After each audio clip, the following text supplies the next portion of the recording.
Hello, my dudes, and welcome back to the Miking the Press Pass podcast. I'm Mike. I am David. So, stuff to talk about. Actually, what I wanted to talk about, we kind of glanced over it about California opening it back up again. Glossed over it. Glossed over it. Yes. And I was kind of want to do like a little. What do we do? Okay. That's California opening up. Oh, cool. It's like a Christmas package. Mm-hmm. Hey, you guys. Yeah, we also didn't get like a retrospective of like things that changed in your life or maybe stayed the same. I don't know. Kind of like, how would you rate this pandemic? Are you prepared? I would not recommend a pandemic. Actually, are we prepared to say that the pandemic is basically over? No, but just having it like, to say that huh? I am not prepared to say that either. No, it's not back. No. Some people think there was never one. No one thinks that. Yeah, they like to wear red hats and they have white writing on it. How dare you, sir? I don't know. Not everybody that's an idiot is a Trump voter, okay? And not all Trump voters are idiots, FYI. Huh. I mean, I do concede that there's probably a larger selection. Some of your fellow COVID anti-vaxxers, they think they make you magnetic. My fellow COVID anti-vaxxers? Yeah. And it's like the classic thing where they kind of trick themselves, right? Because they're just dirty fucks, and they put like stuff on them, like keys and like paper clips on them, and they're just dirty, so it just sticks to their skin. And people on like social media things like just put baby powder on the object or your skin and see if it sticks, and it doesn't. Of course it doesn't. Because they're idiots. James Randi proved this shit like fucking 20 years ago. Yeah, that's what I was gonna get to. It was like, well, you know. Yeah. No, I don't know that like things were really all that different for me. I missed the pool hall. Now that we're getting back into shit, we shot a fucking good set last night. It was a fast game. I just thought it was a good set. We were both shooting pretty well. Mm-hmm. Hit some good shots. Hit some good racks. I mean, yeah, we had a few racks that it was like we each shot like twice. Yeah. And then that was it. But that's good shooting. That's about how good I shoot when I'm shooting well. I'm not running tables or anything, but usually like, a couple times up and down the table, it's pretty good. But yeah, I miss pool. It sucks that Qtopia is not going to open again and that they took $120 of my money. If anyone from Qtopia is listening to this, fuck you for taking my money and going out of business. You owe me a month of free pool. That wasn't Happy Days. I did not care for that. Nah. But yeah, mostly it was just like I said, I was like, oh, they have a name for the way I live. It's called Shelter in Place, apparently. So, yeah. Now the things are open, we gotta go. I almost thought about bringing this up to you last night when we were shooting. We gotta go hot pot. Oh yeah. We started talking. We a few months before the pandemic began. We were like, yeah, we should do that. And then like a couple times we were like, yeah, we should do that. And then we never did. And it's like now we can go do it. Go hot pot. Yep. I'm definitely down. We'll schedule a time. I'll pencil you in sometime. Yeah, go pencil me in. Why don't you say it on air? Concrete. I know. I'll be going on dates, man, because everything's open back up. You going on dates? You got any dates with ladies? No. Hopefully next weekend. Oh, nice. Yeah, we'll see. That's good times. Everyone's like coming out of their hiding holes, like, oh, no, everyone's vaccinated. Cool. Well, we are at least somewhat aware of how COVID can make some people's sexual stock rise when some people have been sheltering in place for a while. So maybe you'll be a beneficiary of that. Like some ladies be like, well, it doesn't look so bad after I've been alone for a year and a half. Yeah, after you've been on a deserted island for like a month, like a piece of dog shit with the little flakes of like corn in it might look good. It makes me wonder if there's any people that like they've just been sheltering in place and now they just come out and they're ready to date but they just got like all fucking jacked. Like your chick's just got like super fit and thin, like just like fucking. I've just been in hiding, like had like a Princess Diary sort of makeover. Did my hairs, I'm focusing on my hair. Oh, glow up. Yeah. Maybe, I don't know. I haven't seen him. Looks like a little bit of age on it. Oh, look at that. Pretty nice. Would you look at that horn? Look at that. Other than that, yeah, I don't know. I'm starting to notice a few more job postings. Ugh. So I've came across a couple of reporter positions that I think I might want to apply for, one of which I think I already applied for previously. But, maybe pandemic prompted them to be a little more flexible on some of the stuff that I was not happy about. They were eager to hire me before, but like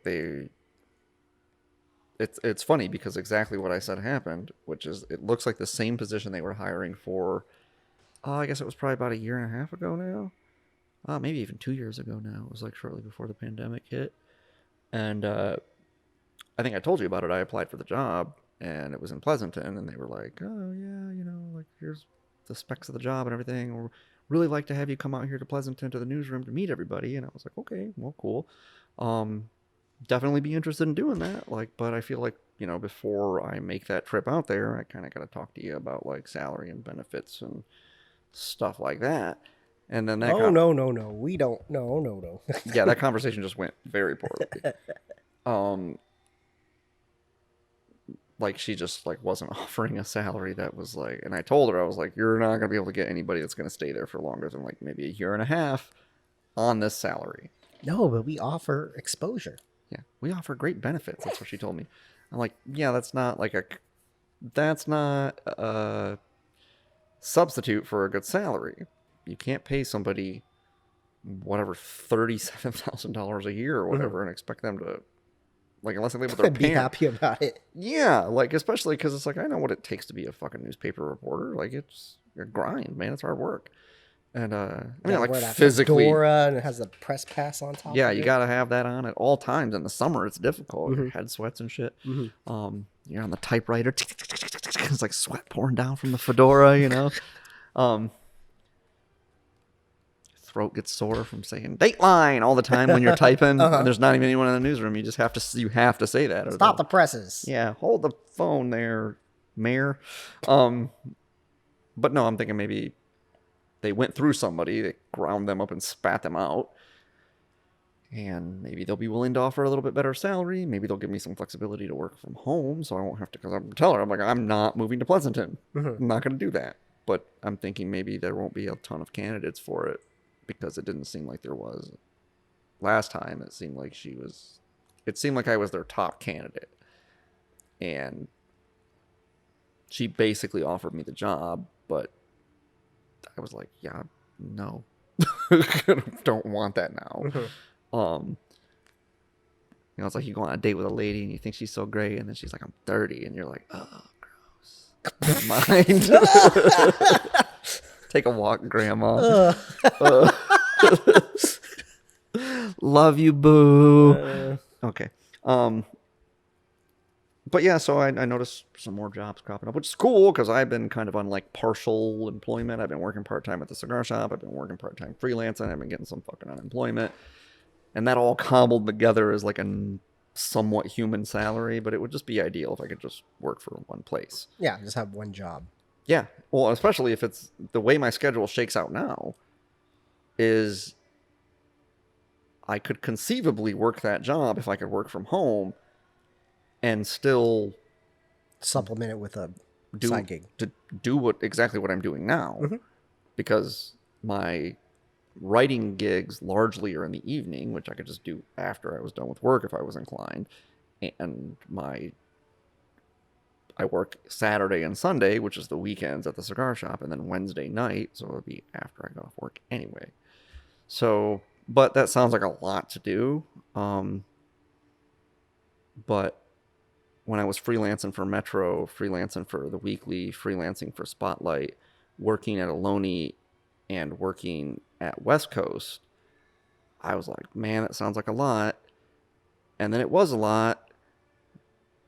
But man, having that money sure was nice. Yeah. I fucking saved like $5,000 in like 3 months or something like that. It was like, that's pretty fucking cool. Yeah. So that would be nice to do again, and have money and shit, because every now and again you got to spend that money.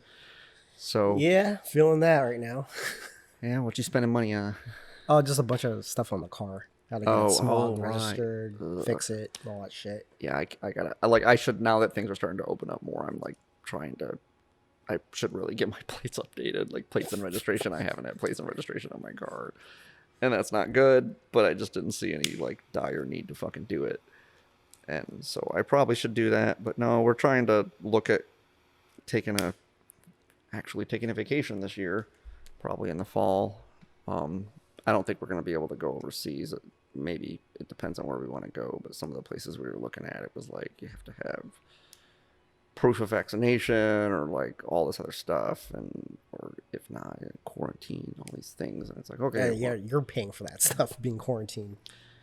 yeah, I'm not doing that. So we'll either find some place to go that we can travel freely, or Mexico, or just Mexico. yeah, I don't know about Mexico. Or we might just go somewhere else in the States. Maybe the East Coast, or maybe DC, or maybe Miami. I'm not sure. But yeah, so I don't know, man. Like other than that, it seems like things getting back to normal is minimal changes.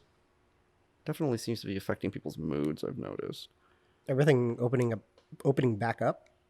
Yeah, I just noticed kind of a general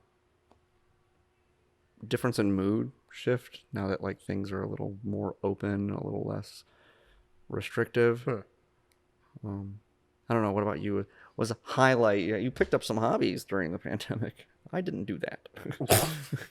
Yeah, you gotta fill your time somehow. So, yeah, filled my time with a lot of hobbies. Pretty much working situation was pretty much the same. Luckily, we were working on a lot of medical stuff, so we were allowed to be open to manufacture all that stuff.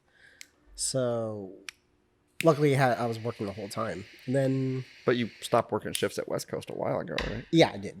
Because it was like you weren't for a minute, and then it was like they opened, and then you were for a while, and then now it's been, I don't even know, was it probably almost 5-6 months That what? that you worked a shift at West Coast? Oh, it hasn't been that long. It's probably like 2 months, maybe 2 or 3 Oh, months. has it really only been that long? Maybe the beginning of May or something like that. I'm trying to remember. Because I want to say I was working there in Like you March, stopped working April. there, then after that they cut everyone else's shifts. Huh. So Yeah, well, that's been a nice couple months, I would imagine. I mean, not nice to not have money, but yeah, extra time and shit. yeah, I find myself fucking off a lot. It's like, well, I can just not do anything, and I could just nothing. I could just order a pizza and rub one out and go to sleep. I don't fucking gotta do shit. Be nice. yeah. But in general, like I just noticed, like when everyone's like, "Oh my god, everything's opening back up again," I'm like, yeah, so I wouldn't go there anyway. So Yeah, that's kind of how I feel. That's like I just like, what are the places that? It was nice to go to the bar the other night. I hadn't been to the bar in like a fucking year and a half or something like that. I mean, I only go to the bar once, usually about once a quarter. Diana and I will like make a trip out to the bar, mostly so she could just put on something cute and I don't know, get a little tipsy. Just get the fuck out of the house. get white girl wasted. And she has like 2 drinks, and she's usually like, Oh, my heels, they broke. Oh my god. she's not that bad. She's mostly just cute. She's just like a baby deer. Like she forgets how to walk, and she's just all like, and then but so that's nice. It's nice to mostly just for her sake because she likes to. She works from home, so she's even like more cooped up than I am, and she's less used to it than I am. And so she just gets kind of fucking stir crazy. And so it's nice to kind of get her out of the house and, give her an excuse to look cute. And have other men drool over here for a change instead of me, which I'm sure makes her feel nice. So that was cool. It was like we went to the bar the other night. But other than that, I don't even remember the last time I did. We were thinking about going to the movie theater a couple of weeks ago. Is there any movies playing? No, there's fuck all playing. That's why we didn't go, because I was like, look, I'm not going to go to the theater just to go to the theater. Like, I'll go if there's something I want to see. The cinema. All of the fucking movies just look like trash. And so I was like, yeah, that's not going to be good. So I'm just going to wait till Dune comes out. And I'm going to go see that if it doesn't get ruined. So I'm not sure. But anyway, what about you? What are your highlights? Things that you're looking forward to getting back to? It just doesn't seem There's really nothing that really excites me. Yeah. you know, I guess like if you're going on a date with somebody, you can actually go somewhere. Mm-hmm. Because that was kind of my like reservation about it. I was like, where the fuck are you gonna go? Number one, I don't think I would trust anybody that's willing to just go out with a perfect stranger. It's like, hey, we'll just figure it out, and hopefully bad will happen to any of us. It's like if you go on a first date with somebody, like, hey, you want to smoke some crack? I'd Like, love to smoke "Oh." some crack. And then what are you gonna do? Just stare at each other at a park or something? I don't know. Yeah, I think it's because you don't really. It's hard to gauge how cautious the other person would be. Mm-hmm. So you want to assume that they're cautious, even if you're not, because otherwise that could be off-putting to them. Mm-hmm. You know, like just assume you're cautious, and maybe you want to do all the things, and yeah, it just makes it kind of. I imagine it will make it difficult to kind of get to know somebody or whatever. Especially if you're like wearing masks, it's hard to read people's facial expressions and shit. Yeah, and some of the sites were like trying to push those virtual dates on people. I'm like, I'm not fucking doing that. That's a little.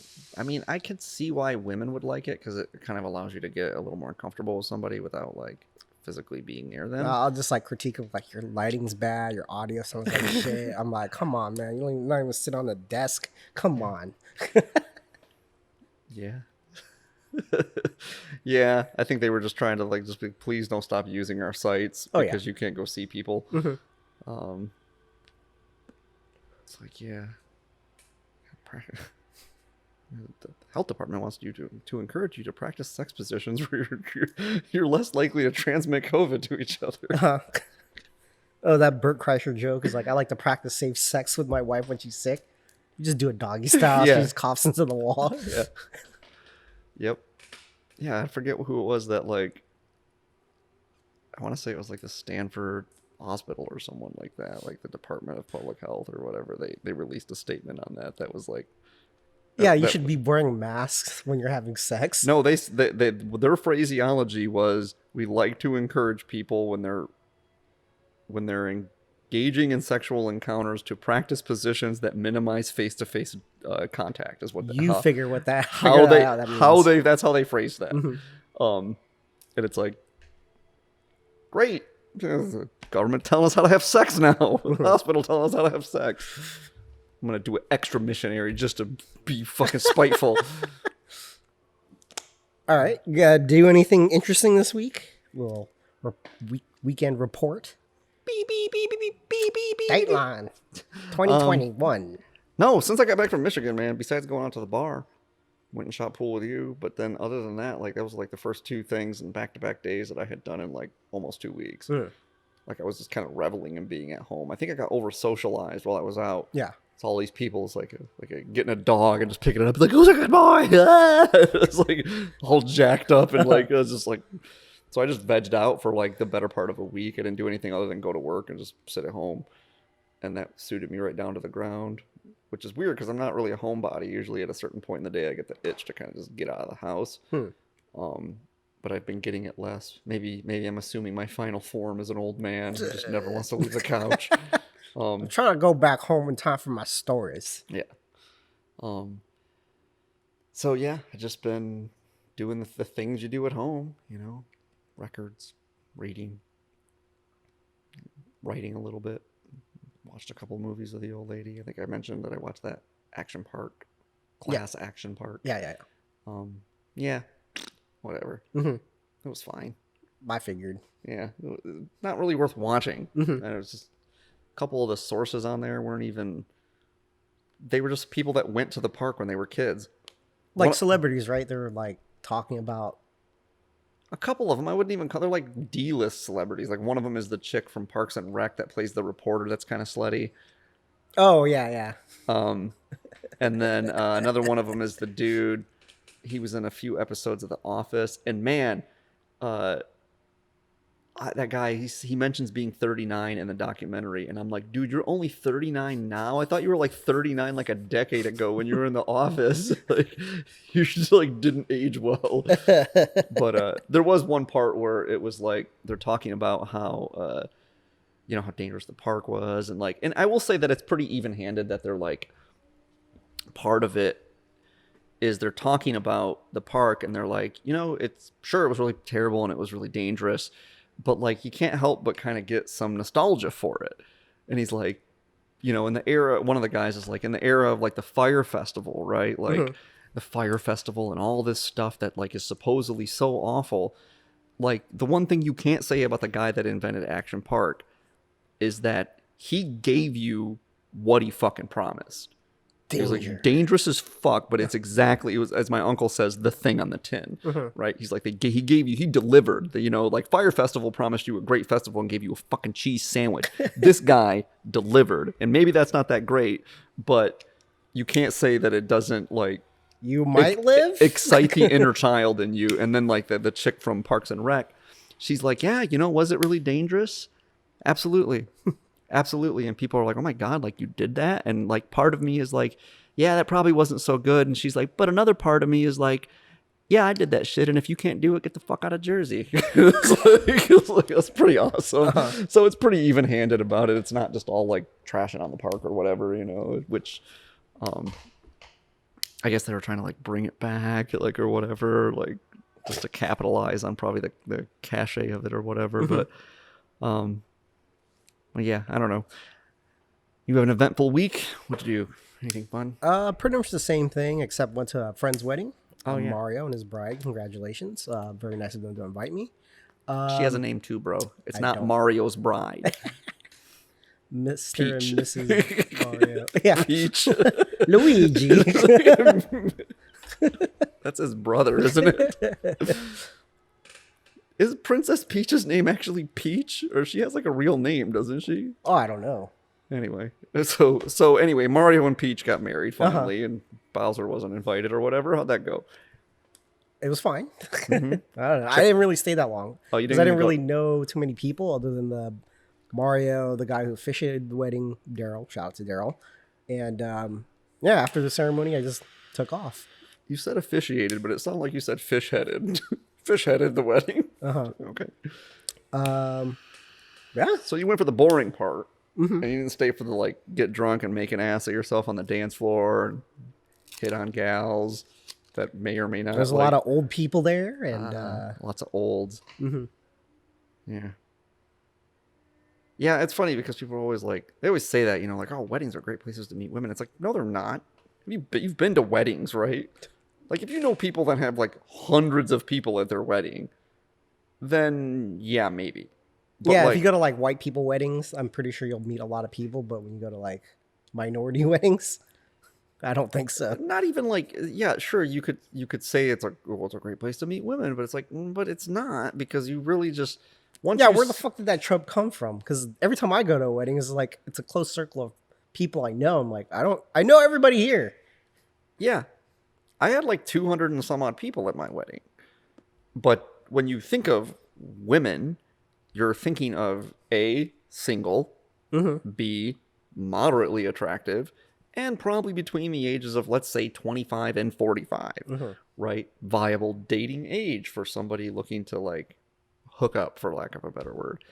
And when you select for like all the people, like these are grandparents and these are kids and these are like these are fatties, you know, or whatever, there's really not that much left. And the likelihood that you probably already know that person anyway, right? Like, oh, that's such and such's sister, right? Like, yeah, no dice. Really not that. I mean, so I don't know, maybe you just need to get like a bigger extended network of friends. It's like you all get +2, right? But just one of them has to be a woman between the ages of 25 and 45 or whatever.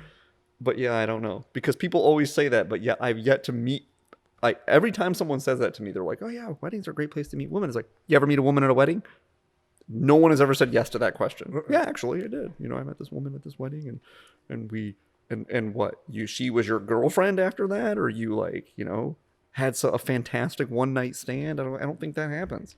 Maybe it does, but I don't know if it's some sort of weird fantasy that like bachelors going to weddings.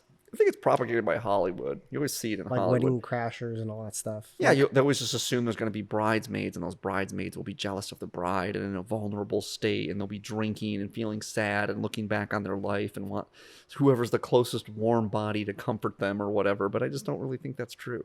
mm-hmm. Maybe that idea was like popularized by Wedding Crashers. That's the first time I ever really heard of that. Nah, I was aware of people saying that, like, even when I was a kid.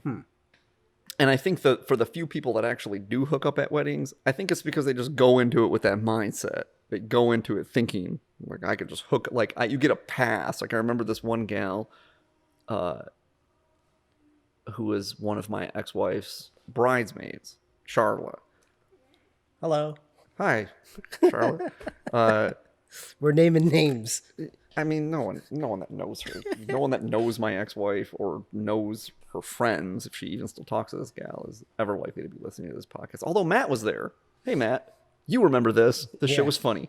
So, so there was this dude. Oh my god, so wasted. No, there was this dude, Mike, and Mike was the friend of, I guess at that point, my brother-in-law, Chris, and Mike was a cool enough dude or whatever. I'd hung out with him a few times. So he's probably in his late teens, early 20s, about the same age as like Jen and her friends, you know, like 2 or 3 years younger. And he got all drunk and he decided he was just gonna like fucking take his shirt off and like mill around the fucking dance floor. And then like one of Jen's bridesmaids, this Charlotte gal, just decided that they were gonna like make out and they were both kind of drunk. And from what I could tell, they weren't really interested in each other in any way. I think they were both just drunk and in the mood. And moment. And they figured, like, well, you get a pass for this. This is a wedding. You can just do that. And people don't really look twice at you. And so I can imagine why that would be, like, a liberating experience for someone. You know, and she probably looks back and now she's like, oh, what was I thinking? And he probably looks back and is like, yeah, she wasn't that good looking. And so, but, you know, whatever. Fine. It was fun. But I don't think that it's, like, I think that it's like if you are dead set to making it happen and someone else is also dead set to making it happen. I just don't think it's a thing that like happens organically. It's fertile ground for like hooking up or something. It's like you just, because people believe that, you get a pass to just do some stupid shit that you otherwise wouldn't do. And so, so none of that though. You just popped into the ceremony and didn't even get drunk or anything and left. Yeah. Played pool after with you. Yeah. That was probably better than the wedding because pool is better than weddings in general. So yeah, that's basically it. Uneventful. How's that kicky punch going? How's your black belt coming along? Brown belt. Well, he's coming along to black belt, right? Mm-hmm. So I guess how is his black belt coming along? Oh, it's good. But we're supposed to have a second class. We have 2 classes. I have 2 classes with him every week, and I guess he already had COVID, and he got I think I don't know how many months you have to wait until you get you're allowed to get the vaccine for it. After you have it? Yeah. You know, extend the antibodies, I guess. I don't know. I guess. And it fucking. How does COVID work? I don't know. How do magnets work? I don't think anyone knows how it works. And yeah, he was. I don't know how sick he was, but he said he was really tired. So, yeah. Good luck with that. Yeah. And why are you spreading his medical information all over the internet, bro? I am not a company or a HIPAA rights don't apply to me. But you're hip to his rights, right? Yeah, but I'm not I'm not a hospital or a business, so I could do that. You can do that. Sue him. Yeah, apparently people don't know what HIPAA rights are. So you're just fucking you're violating his HIPAA rights. Like, I'm a person. Yeah, I'm not a business or a hospital. I could say that stuff. It's like when people say First Amendment rights. Mm-hmm. You're inhibiting my First Amendment rights. It's like, okay, First Amendment and free speech are not interchangeable. Mm-hmm. The First Amendment protects you from censorship from the government. Mm-hmm. And that's actually... Ooh, I got something on the news about that. That's actually a more narrow thing than free speech. Like, if you believe in free speech, you believe people shouldn't be censored, period. Not just by the government, but by businesses, or like, you know, canceled on social media, or like whatever. Like, just if you support free speech, it's actually broader than the First Amendment. But don't go around saying people are trampling on your First Amendment rights if you don't even know what the fucking those rights are. Like, trying to tell my company can't tell me like what to post on social media. It's like, no, they can. This is my First Amendment right. It's like, no, it's not. Nope, you don't know what that means. It's the same thing with like separation of church and state. The same thing. Like, people just, I have a freedom of religion. It's like, but that's not this. You don't know what that means. Yeah. It means that the government doesn't endorse your religion or inhibit you in your exercise of your religion. It's not like a matter of like, you can just, like a company, you want to like pray in the middle of the workday in your workspace, and they can are fully within their rights to be like, hey, that's like distracting you from work. Like, don't do that. Like, wait till you go home to do that shit. Oh, did you see that whole thing with, I think it was a graduation ceremony, and a girl was leading the Pledge of Allegiance, and she said Allah instead of God. Oh my! And we got someone super butthurt about it. That's funny. It's like, really? You're gonna get butthurt about that? There's lots of things to get mad about, but that's really small. Yeah, but I would posit that she probably did that for effect. Sure. Just to watch people like, lose all their right, shit. dude, check this out, guys. Yeah. Yeah, that's Praise be Allah. See, it irks me just because those aren't the words, Well, those weren't originally the words either. What do you mean they're not originally the words? That was during the Red Scare when they added like, to add the word God into the Pledge of Allegiance. So what's your point? They That wasn't originally there. It was like, oh, you're fucking just defiling that. You can't be saying that shit. That's not how it was written. I was like, well, it wasn't written like that, so calm down. I never said it was written like that. I said those aren't the words. To me, it's like if you buy an album and the original release of album didn't have a bonus track on it. And then you get the album now and it has a bonus track on it. Yeah. That's part of the album now. So it's just, those aren't the words. I mean, you could argue that that's like an addendum and they added the words later, but whoever is in charge of adding that shit made some sort of official decree, and those are the words now. And you can't just change the words of the Pledge of Allegiance as you see fit and like still call it the Pledge of Allegiance. It's like a completely different thing now. No. No. No. What do you mean no? No. No. It's not an argument. No. Those aren't the words. It's not the words. I'm fine with God not being in the Pledge of Allegiance. It wasn't originally in there. I think, oh, great, fine, but it is now. And so you can't just decide. Is it official? I don't even know. I don't know what even official means. I assume it's endorsed by the U.S. government in some way. Yeah. This is the pledge.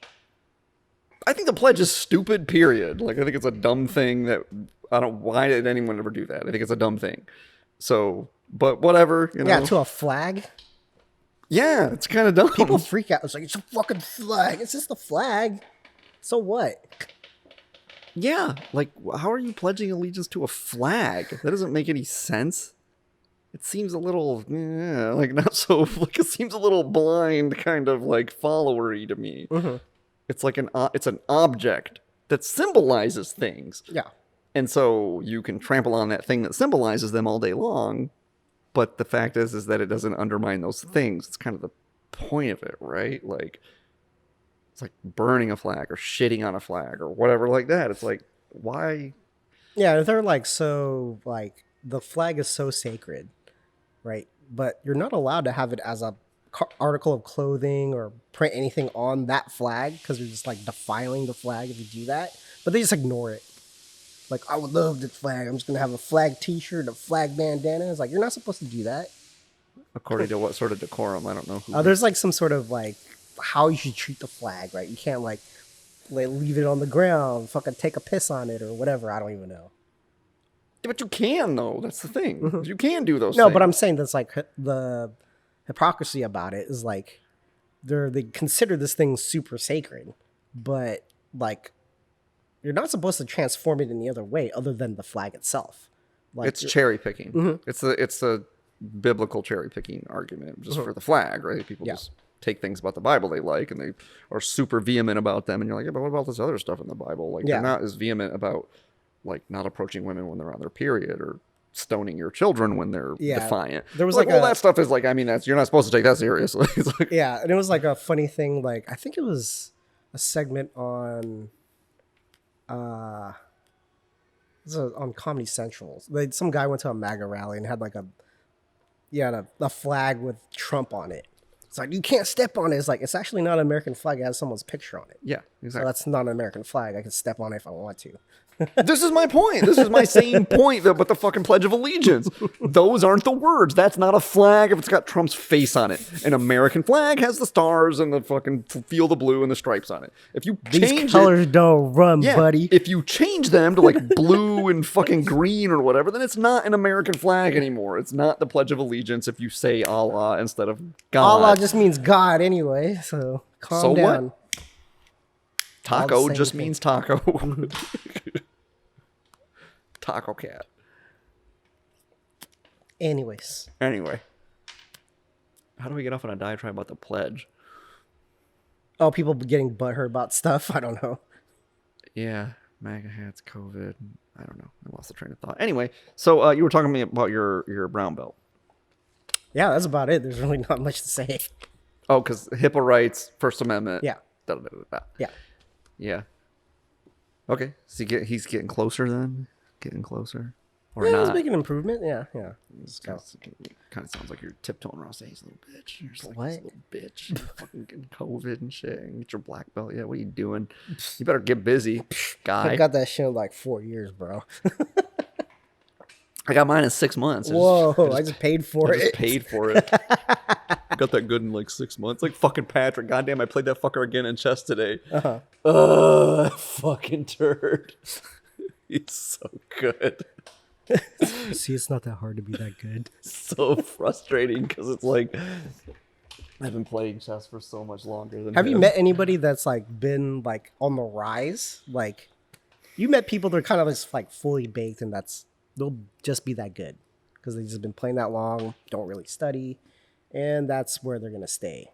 Like someone like Patrick, you're saying like he's pretty good. Do you see him like improving, maybe getting to like 2000? I can't even fucking imagine if he keeps improving if this clip will be a grandmaster in like 2 years.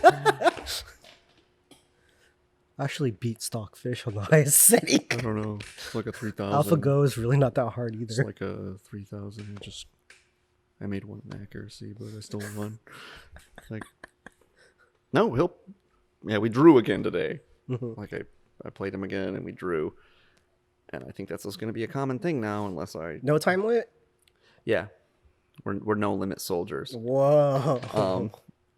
No, I tried to throw him off because, that reminded me because I was talking about the Caro Kann defense and pawn structure last night when we were shooting pool, and then the bird offense when you're playing white. Caro Kann's usually like a black response. Yeah. But the bird offense, if you're playing white, or especially the Dutch variant of the bird opening, is a pretty pawn-centric thing too. And so that's what I thought, is like he tends to favor his bishops over his knights. I think he likes to have lines down the board a lot more. And he usually has a pretty passive pawn structure. Open wide ranks and files and all that stuff. Which he's good at. But he usually has a pretty passive pawn structure. So I was like, okay, I'm going to play something that's a little more like, mostly like I play center game or Queen's Gambit, right? And then if I'm white, and then a lot of times I just play Sicilian or whatever, like if I'm playing black. So usually it ends up being center game, and we've played that enough, and I kind of know how it goes. And I'm like, okay, I'm going to try something different. I'm going to try to just overwhelm him with like aggressive pawn structure and hem him in on one side of the board, and maybe he'll make a mistake during the swaps, and I'll come out ahead. And so it was going pretty well. I got a pawn up, and I maintained that pawn up. Playing him is going to make my end game better, I can already tell, because normally I just like bowl through people, and by the time I get to the end game, I have a material advantage.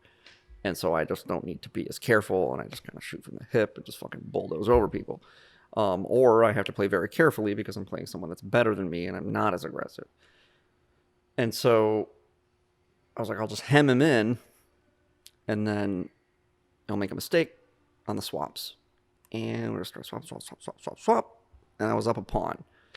And then I thought it was going to be categorized as a mistake or even a blunder. I just moved my king here instead of here. And I lost that pawn advantage. He was up a pawn, and he stole initiative from me from doing that. And it cost me the win. I ended up drawing him. But I was like, fuck. And I was like, did the computer analysis, and I was like, wow, they only categorized that as an inaccuracy that cost me the win. Like, I could have had the win. There was one more pawn, and I was poised to march that pawn down the board, because his bishop, like once you get rid of one bishop, then you're basically just on one color, and you can't do anything that's not on that color. And so I like having bishops if I have both of my bishops, but like sometimes I prefer to have a knight, because the knight can bounce around, and it's not like just, I'll just stay off of white and I'm safe from that bishop. That's what you gotta do. And so but yeah, it was like super frustrating. Bishop of queens, very dangerous. Got those lines. I'm not too dangerous with my bishops. I usually just end up sacrificing them. For me, I kind of just pin things down. Early game, I use them. I use them to pin or fork. Usually, that's what I use them for. I usually lose those things pretty early on in the game. Like, yeah, me too. From the first 10 moves. I usually, the first piece I swap. That's not a pawn. Yeah, especially if you're playing like Ruy Lopez. You have that bishop come out, attack the king, something goes in the way, and then like if another pawn or another bishop comes in, just take that and it gets swapped out. Yeah. So. Yeah. So that's usually like I usually end up with knights and rooks, but he always seems to hold on to like one of his bishops. So it's usually like I have a knight and he has a bishop, and then we both have rooks and queens. But yeah, I was like, all right, man, like I had this fucking game plan of what to do, and it still just like didn't fucking work. I gotta go back to the drawing board, figure out some way to, because that's always good. Like, you get comfortable in a certain mindset, like a certain opening, a certain strategy. And then you meet somebody who like is a challenge for you. And so generally speaking, you're like, okay, you have a tendency to stay in your comfort zone, but sometimes it's good to just play something that you don't normally play. Play Bong Cloud.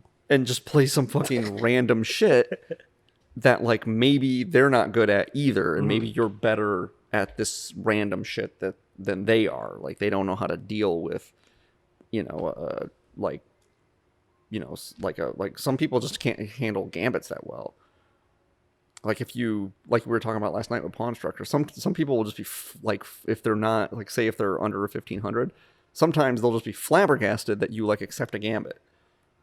Yeah. Like they just don't understand that you're like, well, it's a gambit, right? Like it doesn't pay off immediately, but like as you develop, then I get that pawn back or whatever, right?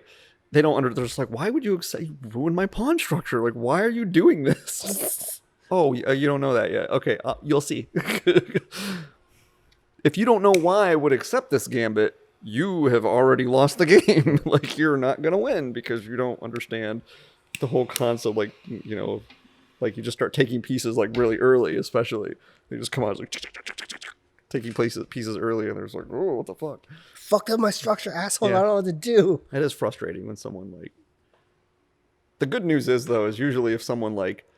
Unless it's a few key moves, if someone like just takes your like fucks up your pawn structure early, unless it's accepting a gambit or it's like a swap in the center ranks, usually you can rest assured like, all right, it's annoying that you fucked up my pawn structure, but the fact that you did probably demonstrates that I'm just going to like bowl over you now. I could just take out all my aggression for you ruining my pawn structure on the fact that like you did something that wasn't in the script, right? Because that's really what pisses you off, is that it's just not in the script. Like, no, that's not the response to fucking this move. You're not supposed to do that right now, and you did, so now I'm gonna just kill you because you suck or whatever. But anyway, yeah. Only thing, what was it? We got really interesting internet drama that happened recently with are you familiar with the guy Steven Crowder? He does the Louderwood Crowder. Yeah, he's the Change My Mind guy. Yeah. So I guess he had a little back and forth with Ethan Klein from H3, the Vape Nation guy. Oh, okay, yeah. And I didn't know that was his name, but whatever. Yeah, then they wanted to do, like, Steven wanted to do a debate, and Ethan accepted. And he clearly said, like, I don't debate people. I don't even do politics that much. So he brought in Debate on what? on about masks and CDC. Sounds tedious, but okay. And he brought in Sam Cedar, which is another like political commentary guy. Who is he? The vape guy? Yeah, Ethan Klein from H3 brought in Yeah. Sam Cedar from the Majority Report. Okay. And I think they have like a history where Crowder ran away from a debate because his dad said you shouldn't be doing that. So he's kind of, that's why there's always like a hashtag like cold feet Crowder, because he's like constantly running away from the guy. And I think there was like another podcast he dipped out of when he found out Sam Cedar was on the podcast. So like there was like a big gotcha moment where Gotcha, bitch. yeah, Sam Cedar popped up on the podcast like, oh shit, and it was just like a big back and forth. And I find it funny where the guy, he's a debate bro. I'll debate anybody on the topic and all this shit. But once a guy that's a little bit smarter than him shows up, it's like, oh, no, it's not a debate anymore. This is unfair. How could you be doing this to me?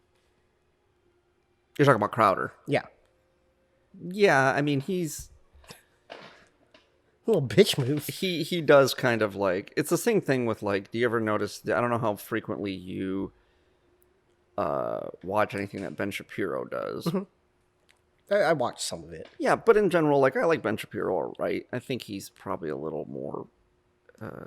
he's not really trying to have active discourse with people so much as he's trying to, like, get one over on them, right? And make them look dumb.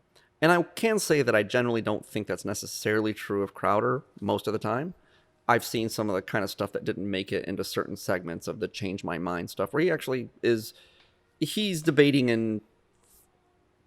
in good form and good faith, really trying to understand the other person's position. But part of the...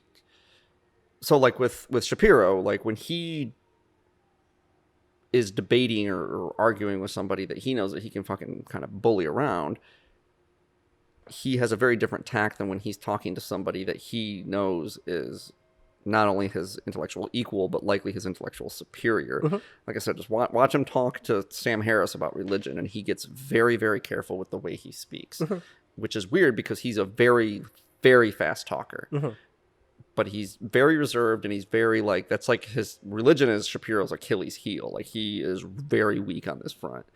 And when somebody who is significantly more well-versed in this topic than he is debates him, not so great, right? Like, he treads lightly. And so he doesn't have the chops to go into a debate with someone like Sam Harris. He would just get fucking annihilated. And Crowder is probably that way with some things too, mostly because I think he's playing to a demographic. But I generally do find him a lot more fair in the Crowder. I find Crowder a lot more fair than, like, I would say the bulk of people that are like kind of in that whole like anti-SJW Debate bros. Although I think fucking what's his name, Ruben is probably the best. Like, he's pretty good. Ruben? Yeah. Like, as far as like debating with people, like, he has really bad takes. He's kind of an idiot. no, I'm not saying he's smart, Yeah. but I'm just saying that, like, his discourse is typically doesn't seem like, but then again, he doesn't have people on his show that he really disagrees with that much. So that's probably part of it too. I think we're talking about the same guy, right? It's Dave Rubin, right? Yeah.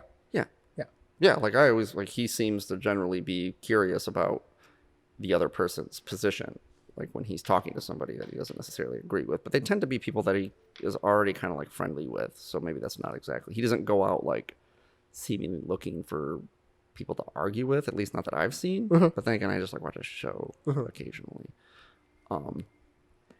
But anyway, yeah, so how'd that play out? Oh, it was actually funny. He just ran away. Cold feet again. He just got up and left? Yeah. Oh, that's weird. Yeah, I really don't understand the point where, why does it matter who you're debating? If you have your facts in front of you, why don't you just have some discourse about it? Well, because the avenue does matter. I shouldn't say the avenue, the platform matters. If you want to see I would argue, actually, Steven Crowder being on Joe Rogan is probably one of the most embarrassing things that I've ever seen, like, Joe Rogan engage in. Mm-hmm. Like, yeah, he kind of just lost his cool. He acts like an asshole. Mm-hmm. And I thought that Crowder was, like, really trying to, like, have a reasoned debate about, I think they were talking about CBD or something like that, weren't they? Or I think it was weed and probably like mushrooms or something. Yeah, psilocybin or something like that. Mm-hmm. And so they're having this discussion about drugs, and he even points that out. He's like, yeah, it's like, this is your show, Joe. Do you want to come on my show where I have a guy that like checks all my facts and everything and like brings everything in, and I can control the level of discourse on my show, because it would probably play out a lot differently. And he's not totally wrong there. So if you're like, the platform matters. That's why, like, when you have an Oxford style debate, it's in a neutral platform with a moderator. Yeah, but and there is a resolution. It was Steven Crowder, or not Steve. Yeah, Steven Crowder, who was hosting the debate, and he just left. Oh, it was on his show? It was on his show. Oh, I didn't know that. Okay, yeah. That seems kind of odd that he would just leave. Yeah. He was expecting a fucking slam dunk, and he's like, oh shit, someone's actually guarding me? Why was he trying to like debate some guy that like... Some guy who doesn't debate people. Is not even a political person. I mean, that was kind of sneaky on the other guy's part to invite someone that he knew he would run away from. But I mean, I guess if your goal is to just expose what a chicken shit he is. Mm-hmm. They were very successful. Yeah. So, took the L. He took the L. Yeah. Yeah, he is a kind of a bro. That's part of his problem. It's the same. I think it's part of the reason that him and Rogan debating is kind of goes poorly, because they're both kind of bros, right? Mm-hmm. They're not like serious intellectuals, where it's like, yeah, they're well spoken, but yeah, and they're well informed and they're opinionated. And I'm not saying I even necessarily, I'm sure there are plenty of things that I disagree. Like I said, like Rogan for me really kind of starts talking nonsense when he almost seems like a crystal healing person when he starts talking about dope. You start talking about drugs and CBD, like he just sounds like somebody who believes in like astrology or crystal healing. Yeah. Like he's just one of those people that just seems to think that like it's just some fucking panacea for everything. And it's like, yeah, that's not really scientifically supported in the ways in which you seem to be claiming that it is. Yeah, he lashes on to certain things. I'm like, okay, that's sure. Yeah, it's part of what makes him interesting is he has these weird tics, like he's... Yeah, when he finds like a new fact or some sort of information, it's like he has the hammer and everything looks like a nail now. Yeah, it's really... not really, there's no nuance with him. Yeah. And it's like, it's baffling too, because he's a dude that really likes science, but like, like scientists, when they find information and then kind of explain to, like, give this information to the public, and then they find new information, like, oh, we have to change the guidelines now because we found new information. Mm-hmm. That's what we're doing. That's what science does. Yeah, but I mean, it's like a thing where it's like, well, they said one thing and they're changing their mind. They don't know what they're talking about. Yeah. I was like, come on. I thought you're into science. That's how science works. Yeah. Right? It's but there also has been plenty of instances where some of the mouthpiece. So the main problem is that scientists are not very vocal lot. They come to some sort of consensus, and then you get some mouthpiece who has a tendency to overstate the degree of confidence with which they know this information. And that we know for certain that X is true, right? And in the background, the scientists are like, well, I mean, we don't know for certain, but I mean, that's the best evidence we have right now. And I was like, yeah, that doesn't fly with the general public. We just have to tell them this because they're stupid. And then, like, you tell them this with assertiveness and confidence, and then you turn around and, like, tell them, like, the opposite, like, a month later. Like, you can't, it's rational for them to be skeptical of you at that point. Whereas, like, it's like Harris's bit on when Deepak Chopra is talking about, like, quantum mechanics. And he says, he's like, scientists as a general rule are very humble lots, right? You're about as likely to see real arrogance at a scientific convention as you are, like, nudity, right? It's probably more likely that you'll see nudity. Because everybody is like, you're in a room full of experts and everyone, parses everything they say. Well, I'm sure somebody in the room knows more about this than I do. But yeah, X, Y, and Z. Actually. It's like, here, I'm that guy. But the thing is, I think Rogan is tempered by the fact that he generally does seem curious about the guests that he has. And so if he knows that they know more about something than he does, then he generally does listen to them. But yeah, some things he just gets, I don't know, he just gets off on a fucking nut about. And like, I feel like for somebody who categorizes himself as a, somebody who's like, a skeptical mindset, even before all the Tic Tac video stuff and all that, like, he was a little, like, he probably wasn't skeptical enough of like some UFO stuff. No, I think what he did is Joe Rogan Questions Everything. That's a great show, by the way. Yeah, he was like, yeah, everyone's full of shit. I don't really believe any of these things. Oh, did they do an episode on that? Well, he mentioned it, like, kind of like years later. It's like, yeah, these people are fucking either like really crazy or they're just grifters. Yeah. So it's like, you can't really. There's a great article in the New Yorker about that. I think I might have touched on it before. New Yorker. Yeah.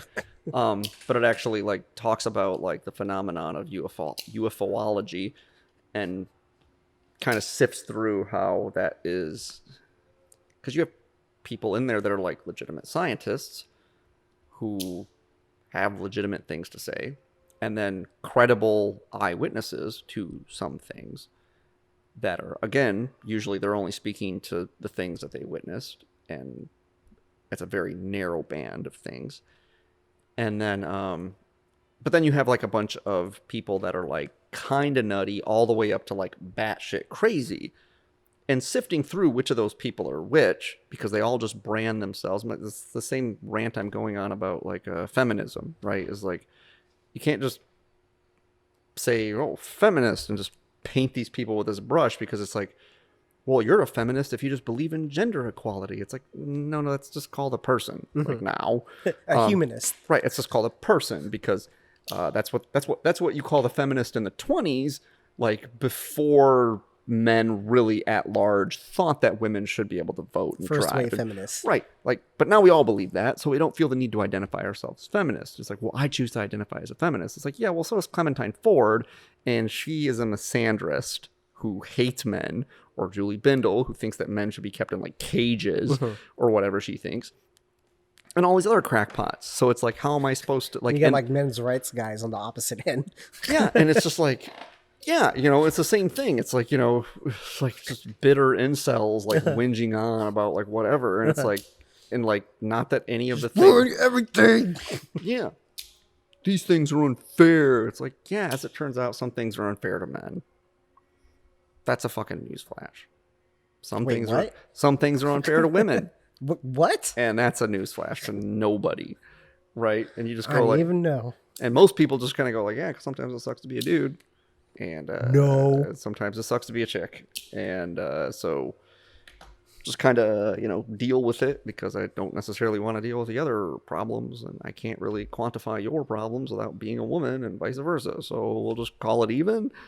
But some people don't feel content with that, and they just kind of gotta go on their merry way, and just like, they get the funniest thing about the MRAs is like, it's just it's a reactionary thing.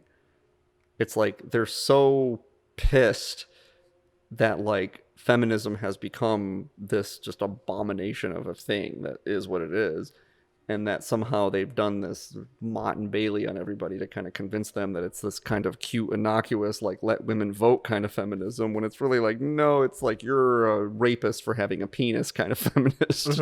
And so they sell everybody on that idea, and then they're all pissy and mad, probably because they can't find a woman to fuck them now. And so they're just like, do my own activism. It's like, yeah, what does that entail? Just pissing and moaning at people about stuff? Like, it's not activism.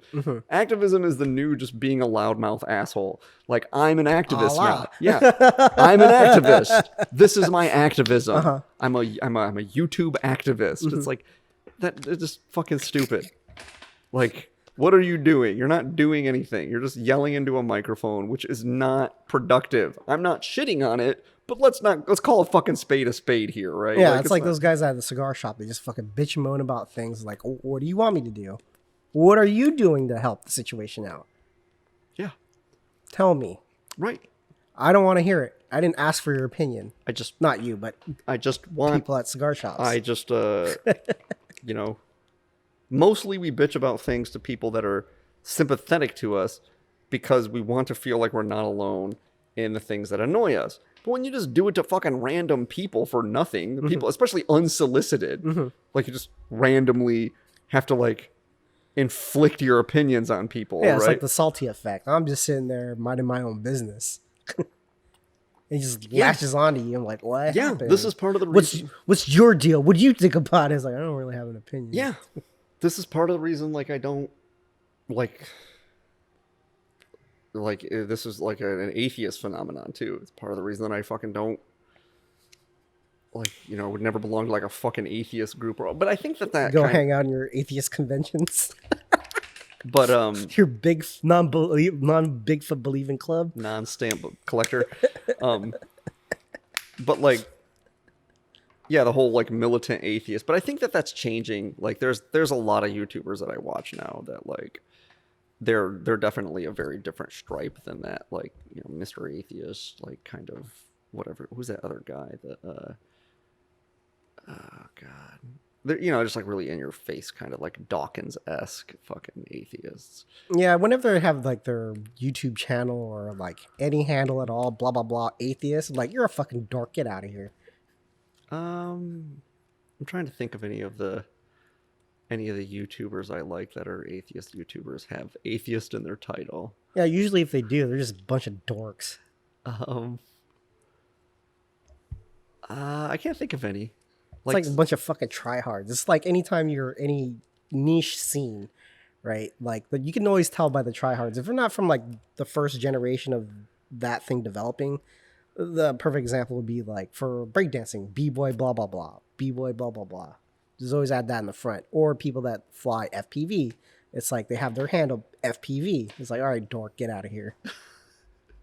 You're just a fucking tryhard. There's a... No, the funny thing is, though, is I'm like, actually, I've been surprised at some of them and like how, like, I mean, almost like milquetoast some of them are. Oh, yeah? Like, they're so, like a couple of guys, like Paulogia, which is a good YouTube name, by the way, because his name is Paul. Paulogia. And so that's, he's got this real kind of quiet affectation. Or this other guy, his name is Thomas Westbrook. He's on Holy Kool-Aid is the name of his YouTube. And he's just like, he's downright like nice. Like he's just like a nice dude. And this other guy I follow, what's his name? Genetically Modified Skeptic. He's kind of like just he's always skeptical. He's like a liberal, like he's a reformed evangelical Christian. So his videos are some of the best videos on like how to engage theists in like polite discourse and debate if you have an interest in like understanding their perspective and hopefully getting them to see your point of view in a respectful way. He's really good on that.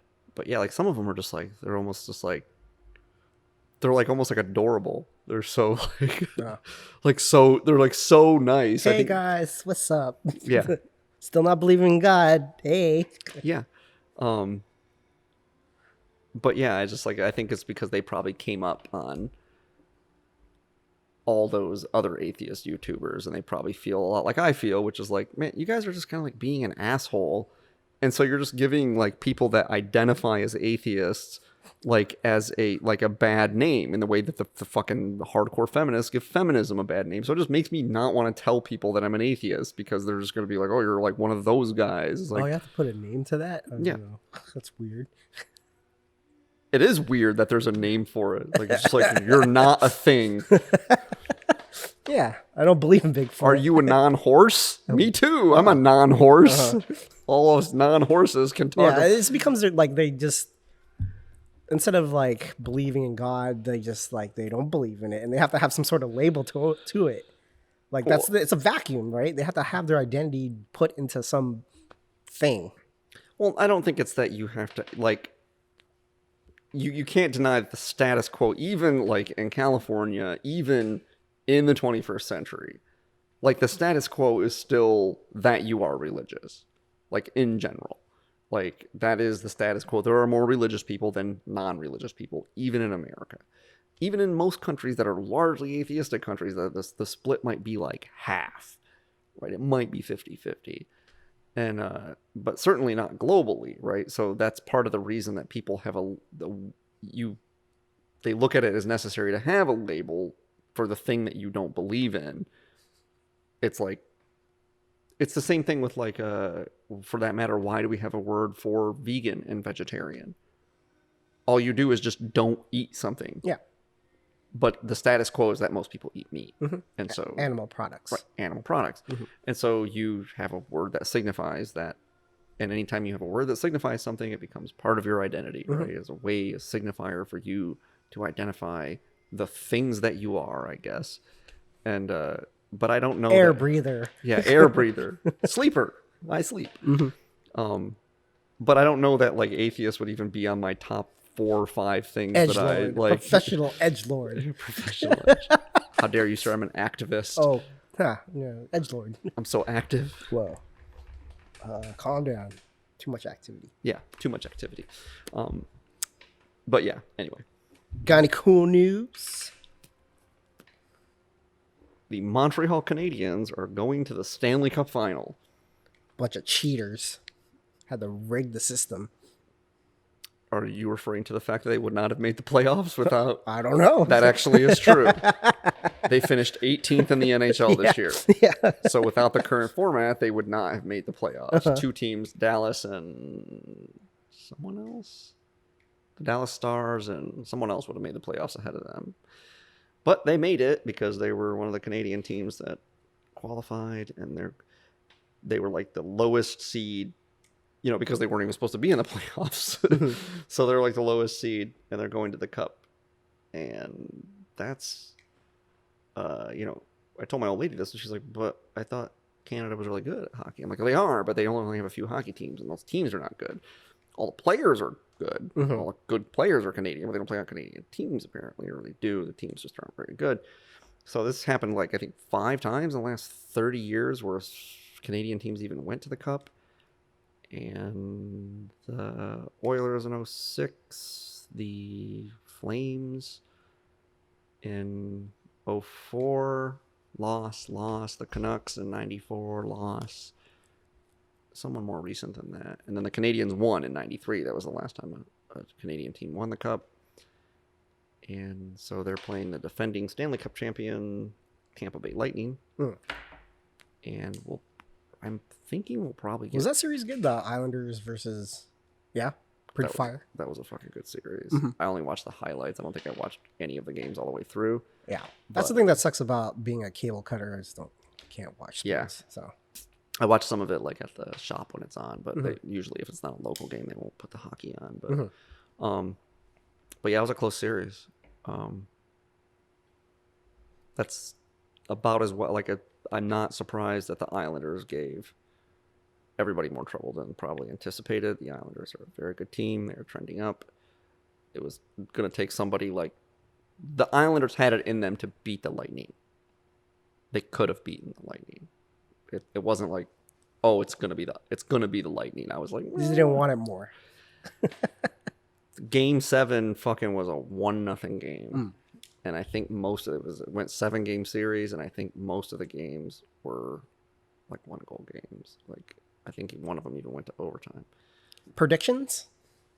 I think the Tampa are probably gonna fucking just roll over the fucking Canadians, but a Florida team.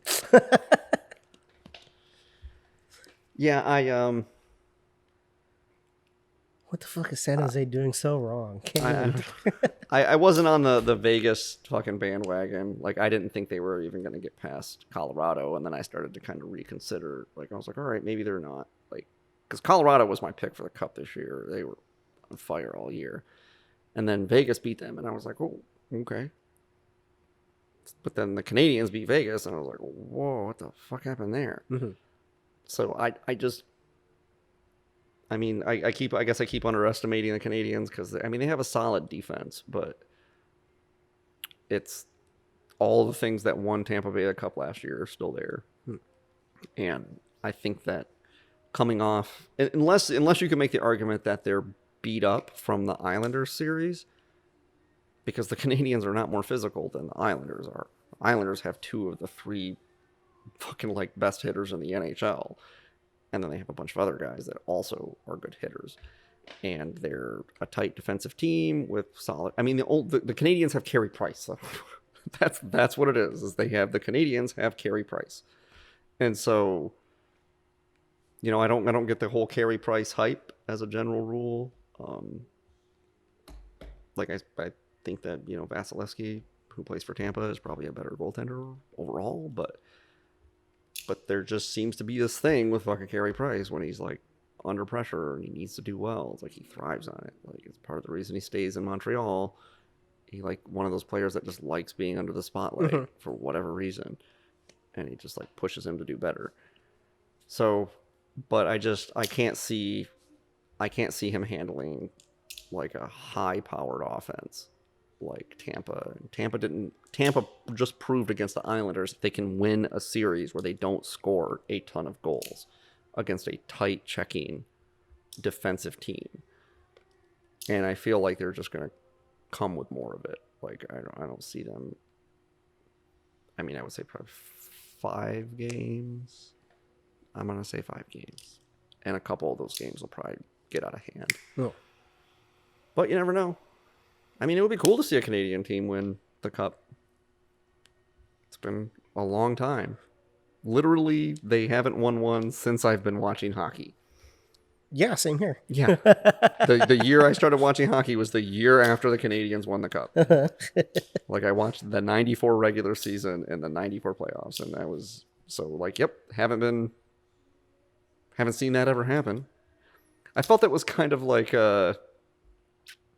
I felt like it was a little bit in poor taste on the part of NHL Network, but they had like they were talking about the Canadians going to the Cup and kind of like what they had going for them, and they had Barry Melrose on there talking about it's like, oh yeah, like the Canadians and like it's like last time they won the Cup, it goes so well for me.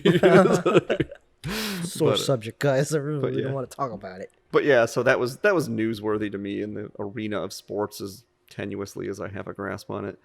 One of their rookies that has just been getting play time like the last few games of the season and into the playoffs. Like I think he had like the game winner in the series, or at least the game tying goal. And I think he's got a really bright future, and he's like a fucking goal scoring machine. I think he hasn't been given that much ice time because he's small. He's like my size. He's like 5'7" and like 160 pounds or something, but he's just a fucking goal scoring machine according to like his junior. Like he like averaged like more than a goal a game like all his junior career. So he played like 250 fucking like junior games, and he's got like 260 goals or something like that. Like that's pretty fucking astronomical. And so but yeah, so I think that they kind of have been like, let's try him out. He's kind of small. Let's see if he develops. And then like he's been playing well. Like he played like 4 or 5 games in the regular season, and he had like 2 or 3 goals. And then now in the playoffs, he's got like a handful of goals under his belt. It's like, yeah, he's trending up. So keep an eye on him. His name's Cole Caulfield, I think his name is. Okay. So he's going to be somebody to watch probably in a few years, especially if he fills out his strength. But like the NHL is getting smaller and more agile. I don't know the aversion to like having small players. All of Tampa's good forwards are like small guys. They have a big defensive core, but all of their like good forwards are under 6 foot, under 200 pounds. They've got, well, the exception of Stamkos. Stamkos like 6 foot, like 6'1", 200 pounds. Like everyone else is like in a litany of fucking roster of goal scorers and point getters. Not a big team, so I don't think it's as necessary as it used to be. But anyway, what you got? You got some news? Supreme Court sides with high school cheerleader punished for cursing on Snapchat. The justice ruled that the student's year-long suspension from her high school cheer team over an explicit-filled chat was too severe because her post was not disruptive. So this teen was just she didn't make the cheer team. She went off on Snapchat, quoted saying "F school, F softball," fuck school, fuck softball, fuck cheer, fuck everything. And she got suspended for a year. And I guess it was getting kicked up from the lower courts and up because there's like, I don't really see the problem, or you shouldn't be punishing her that severely for saying that. You shouldn't be punishing her at all. Yeah. Yeah, because she's not being disruptive to the student body or the school. She's just kind of just airing out her... That is not the measure that we should even be using. But yes, agreed. She's not being disruptive because that's wholly subjective. Like what constitutes it's social media. She did not do it. If she did it at school, recorded the Snapchat at school, then I could see there being an argument. Yeah. So did she record it at school or no? No. So at home on her own time. Yeah. That just happens to be on the internet. Totally not within the jurisdiction of the school, in my view. So it's kind of weird it got to the Supreme Court. Yeah, for that. That's what I was going to say. It seems like it's weird that it got to the Supreme Court. Not that it got escalated to the Supreme Court. That the Supreme Court decided this is... Because tons of cases get escalated to the Supreme Court every year. And the Supreme Court decides which of them that they will take, which of them they think are germane to the gaps in the law and things that could use some sort of fucking ruling, right? And the fact that they deigned to take this case is a little odd. Especially because it seems... Because generally speaking, the Supreme Court's attitude is like, dude, just fuck off, figure it out. Yeah, right? whatever the lower court said, just keep it. Stare decisis, right, is what that's called. Just like fuck off, just whatever. We're not weighing in on this Mickey Mouse shit, right? We got bigger fish to fry. Yeah, fucking Citizens United, net neutrality and shit. Like, fucking leave us alone. Yeah.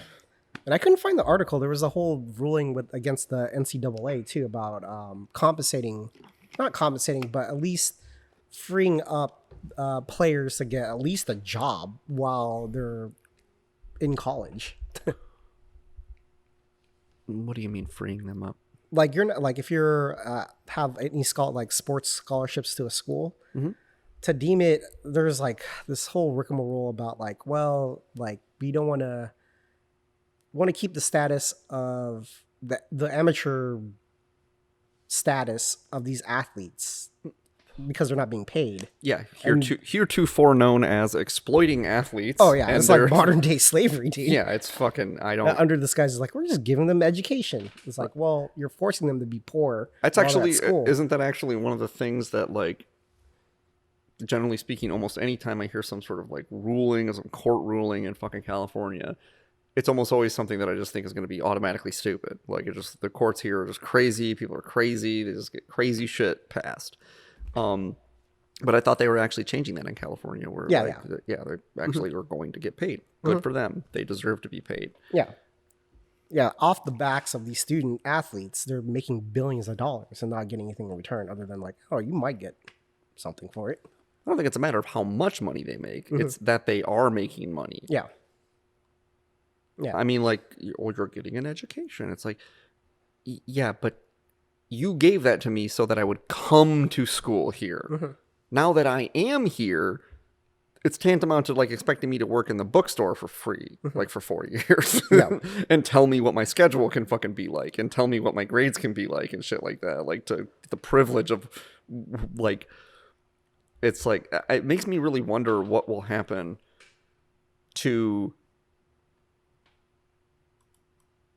contracts for pro sports, because the only reason those players put up with that shit is that that's the pathway to being a professional athlete. Right.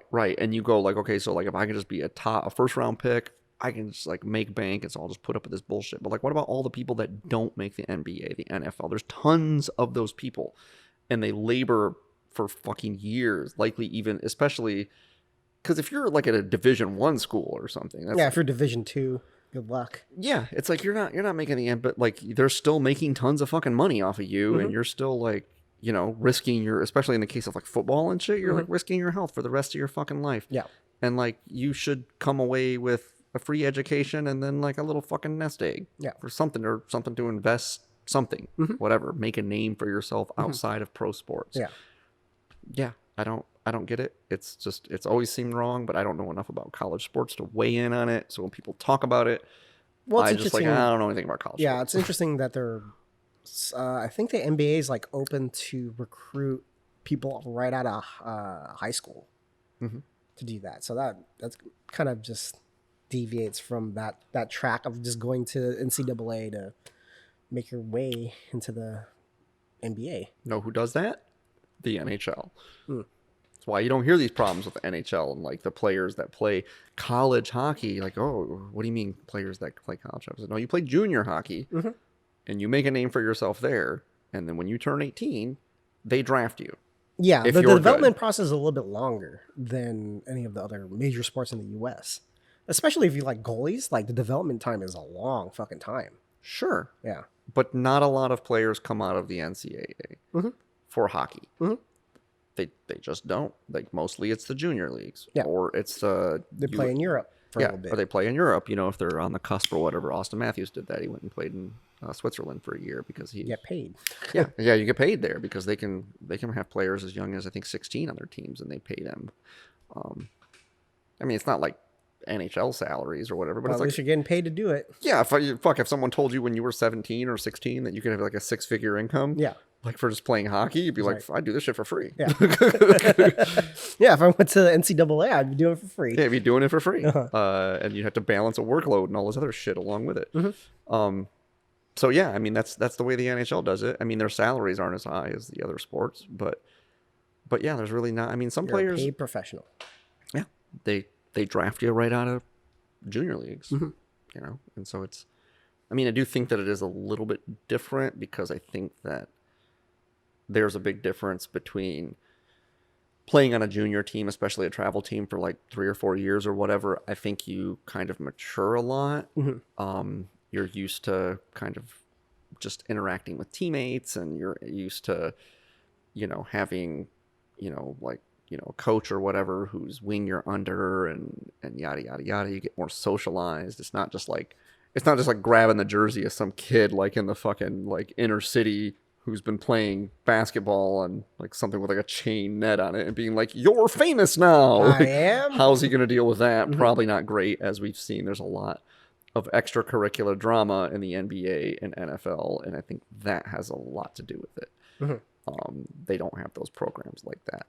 And that's unfortunate, but I guess it's better than having to go to college. Like, yeah, you have to go to college. You have to go to college to like, I want to be a professional sports person. and the thing is, though, is I think what's funny is it's like, I think it would have taken, but all this like NCAA getting paid and stuff, all it would have taken was someone like LeBron James to be like, nah, I'm not going to college. Oh, he didn't. Didn't he? No, he got recruited like right out of high school. But I thought the NBA, or is it the NFL that has requirement that you play? Oh, yeah, I think that's what it was. Right. So all it would take is like just someone like, oh, well, you have to play at least a year and a half of college or whatever. And it would just take somebody like as good as like, I don't know, fucking Odell Beckham or whoever like is the hot shit now, just being like, yeah, I'm not doing that. I'm not going to do that. Yeah. And they would just really be like, whoa, well, maybe we'll reconsider the rules. It's like, yeah. Yeah, because I don't really know how strong the like outside leagues are to even develop players. Like they have like the Canadian Football League, Europe. I don't even think they have American football there. So. No. Well, yeah, that's the thing with hockey is you can actually go play in Germany, Switzerland, Sweden, Finland, Russia. They all have leagues. Some of them better than others, but they're all in ballpark-ish. They're probably equivalent of playing. Some of them are equivalent of playing probably in the AHL. The KHL is probably the Russian league is probably better than the. Is it backwards K? No. Oh, damn. Regular K. But it for I don't know. Russia doesn't have a backward K. I don't know. It's the R. You're thinking of the R. It's actually called a ya. It's pronounced ya. Ya. Yeah. Yes, it's pronounced ya. And R is actually a P. Like it looks like a English P. That's what we would pronounce like an R. Anyway, but their league is actually pretty good. It was looking for a while that they were going to like poach some talent. But then I think just the ruble conversion kind of caught up with them. $1 million ruble. Wow, that's like a lot of money, right? It was yesterday. Today it's worth nothing. Yeah. Well, no, that's why fucking Kovalchuk left. Remember when Ilya Kovalchuk left the NHL? He's like, I'm going to go home and play in Mother Russia. Mm-hmm. And they're like, we'll pay you $12 million a year. This was like 10 years ago. That's what Connor McDavid makes today. Mm-hmm. And they were going to pay Kovalchuk basically at the height of his talent, like a $12 million a year, which the highest paid player in the NHL was only making about 10 at that time. Mm-hmm. He was like, fuck yeah. And then fast forward, like when that contract was, going to come back to the NHL. Like, we're only going to pay you like 2 or 3 million. Like, that's fine. It's about all those rubles are worth now anyway. It's like, yeah, inflation's a motherfucker. Well, they just kept trying. They got into like another Cold War situation. Mm-hmm. It was like Cold War of hockey. Like they kept trying to like up the salaries and the profitability of their teams just couldn't keep up. And so now they're just starting to crumble and players are coming back to the NHL. But there's still some players that play over there. Players that like, it's weird too, because like you see like the rosters and like, mostly it's like Russian dudes. But then every now and again you'll see like Sean Avery or someone like, oh, he's still around? He still plays hockey? He's like, yeah, he's like a third line guy on a KHL team. That kind of reminds me of like MMA. Like once your contract's up or you're like go from the UFC, you get picked up by the smaller leagues like Bellator or the PFL or something like that. And they pay them very well, but it's does Pride still exist, or did that get absorbed? they folded. They folded. Which one got absorbed? Strike Force. That's right. Yeah. So they got absorbed by the UFC. Mm-hmm. Yeah, because for a while it was like Pride and UFC, and then Bellator was like below them, right? They weren't even around at the time. They weren't. Okay. So Pride folded before Bellator came around. Mm-hmm. So Bellator's like a minor league MMA. Yeah, kind of. Okay. You would look at like little brother to the UFC. Like you like some guy listening to Bellator is gonna be like, "Oh yeah, oh, no. What do you think now? Where's that black belt, bitch?" I didn't even mean it. But yeah, I just like I've heard the contracts are really good for those fighters coming out of the UFC into these smaller leagues. But it's like, how could you keep a league alive if you're like paying a crazy amount of money and your gate's like nothing, and you might get money from like television deals, but like I don't know how much you can I don't even know what like you would make, like if you're not like a top purse earner in the MMA, like your average fucking MMA dude, like prelim fighter, like a guy that's just like, yeah, like maybe he's like, you're fighting in the prelims, not really televised, it might be online or something like that. Yeah, or maybe even just say if you are like, maybe every now and again you get an undercard on like a modest fight that would be on ESPN, not a pay-per-view fight or some shit. Yeah, I think the contract's 7 and 7. 7 to show, 7 to win. And then you work your way up. $7,000 to show? Mm-hmm. $7,000 bonus win. Okay. And how many fights do you think those guys do a year? I think the max is probably going to 4 to 5 fights a year. So you're if you're pushing it, if you're like in phenomenal maybe you're clearing $30,000 a year. Yeah. Like, and then the UFC kind of killed the whole sponsorship deal. Because it used to be like patches with sponsors and shit like that. And they fucking cut that shit out. It's kind of like MLB. You're not allowed to show any logos other than what's like allowed by the league or the team. That's really so weird. That cut out, like a lot of fighters were saying like, my sponsorship deals are worth more than my UFC contract. They're making like 6 figures on the sponsorship and making, $20,000 a fight. That certainly doesn't seem very nice of the UFC. No. I wonder what their prohibition to that sort of stuff is. Like, why do they care if fighters like? Well, they were saying that with the the big major sponsor deal for the apparel and fight kits is that there's, a base salary for each fighter. And depending on the level you are, if you're a prelim fighter to maybe like a main card fighter to championship fighters, it's like it scales up. So there's a guarantee of you getting money. Because there is problems with people have multiple sponsorship deals and the sponsors are not paying the fighters. There's been tons of that stuff going on. So there's a little bit of a guarantee in there that the UFC will pay you through, Venom apparel now. So you get a little bit of money, but not as much as if you go on the free market and like, hey, you want some patches on my shorts? So it's a bullshit way for the UFC to say that they're trying to protect the fighters. Yes. Yeah, it doesn't sound. It sounds like the fucking mob. Yeah. It sounds like. And for some reason, the Ali Act doesn't apply to MMA. Oh, it's a boxing exclusive thing, right? It seems like it, which you think like most combat sports would try to adopt that, but it doesn't. You would think. Yeah. I mean, I don't know how other. Because, in this country, we just have boxing and MMA. I'm sure there's organize kickboxing or some Yeah. sort of other martial art sport. Like I know that there is kickboxing. Like I've seen it on TV before and Yeah, shit. they but have it's- Glory, which is probably the big one. I think they changed into something else, but Glory's pretty big.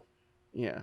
So, but it doesn't seem like people really follow kickboxing that much. Yeah, if you like action and a lot of fucking knockouts, like kickboxing is the sport to watch.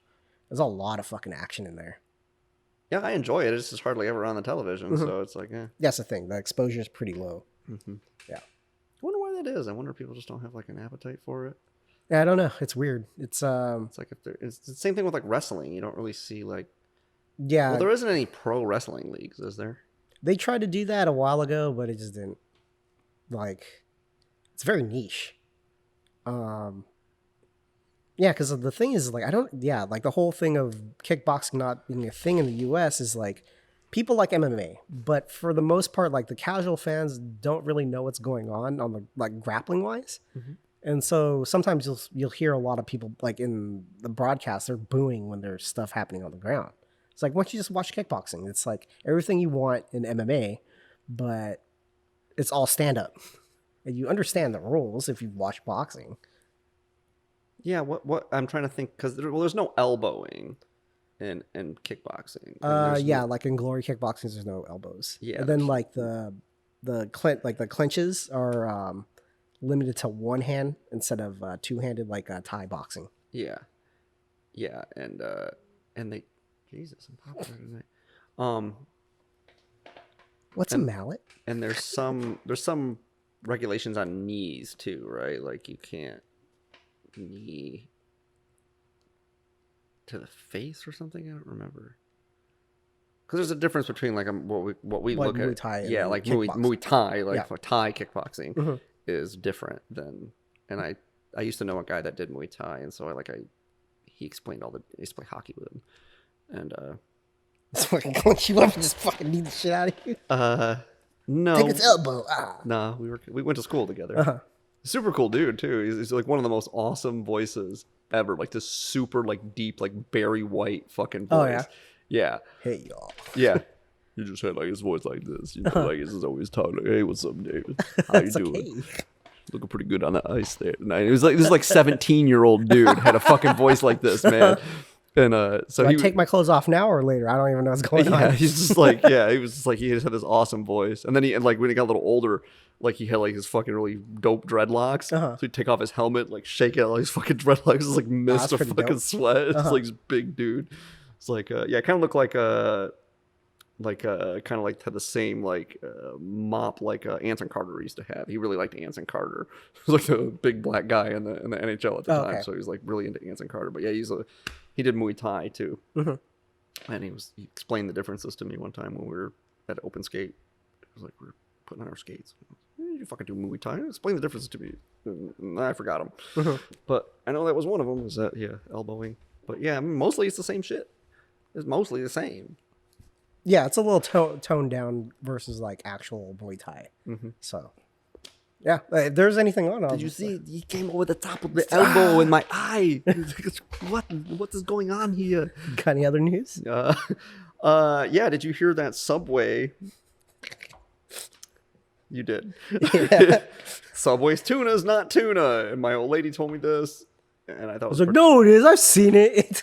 particularly I thought it was funny because No tuna DNA. I was like, we already went through this. And Yeah, we did. she's like, what do you mean? I'm like, the chicken's not chicken. It's like plastic or something. We went over this like 2 years ago. Why is anyone surprised? And she's Yeah. like, I didn't know that. I'm like, yeah, the chicken's not chicken. Do you know the footlongs aren't actually a foot long?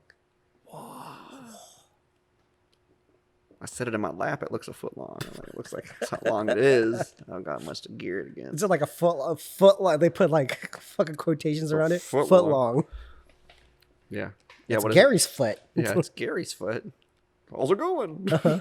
But yeah, it was funny because her parents, Diana's parents, that is, are on that. They're like one of those people that like, you know, they're all like they eat pretty much all they like they only eat at Whole Foods and they eat all organic, right? I think it's like an immigrant thing. It's like some sort of status thing that like, look, we don't have to eat poor people food anymore now that we live in America, so we'll just go poor shopping for all organic food. And but like one of the only things that they ever used to like also eat was Subway. And they're like, we just really like knowing like what's in our food. And, like, just got this real sanctimonious kind of. And she was like, and my mom always got the tuna. Like, she always got the tuna, and she would just go on these like real sanctimonious diatribes about like knowing what's in your food and like yada yada yada. And I was like, oh man, it's so fucking funny. No traces of tuna DNA. So what is it? It's like Chinese newspapers or something, I'm guessing. I don't know. I have no idea. Yeah.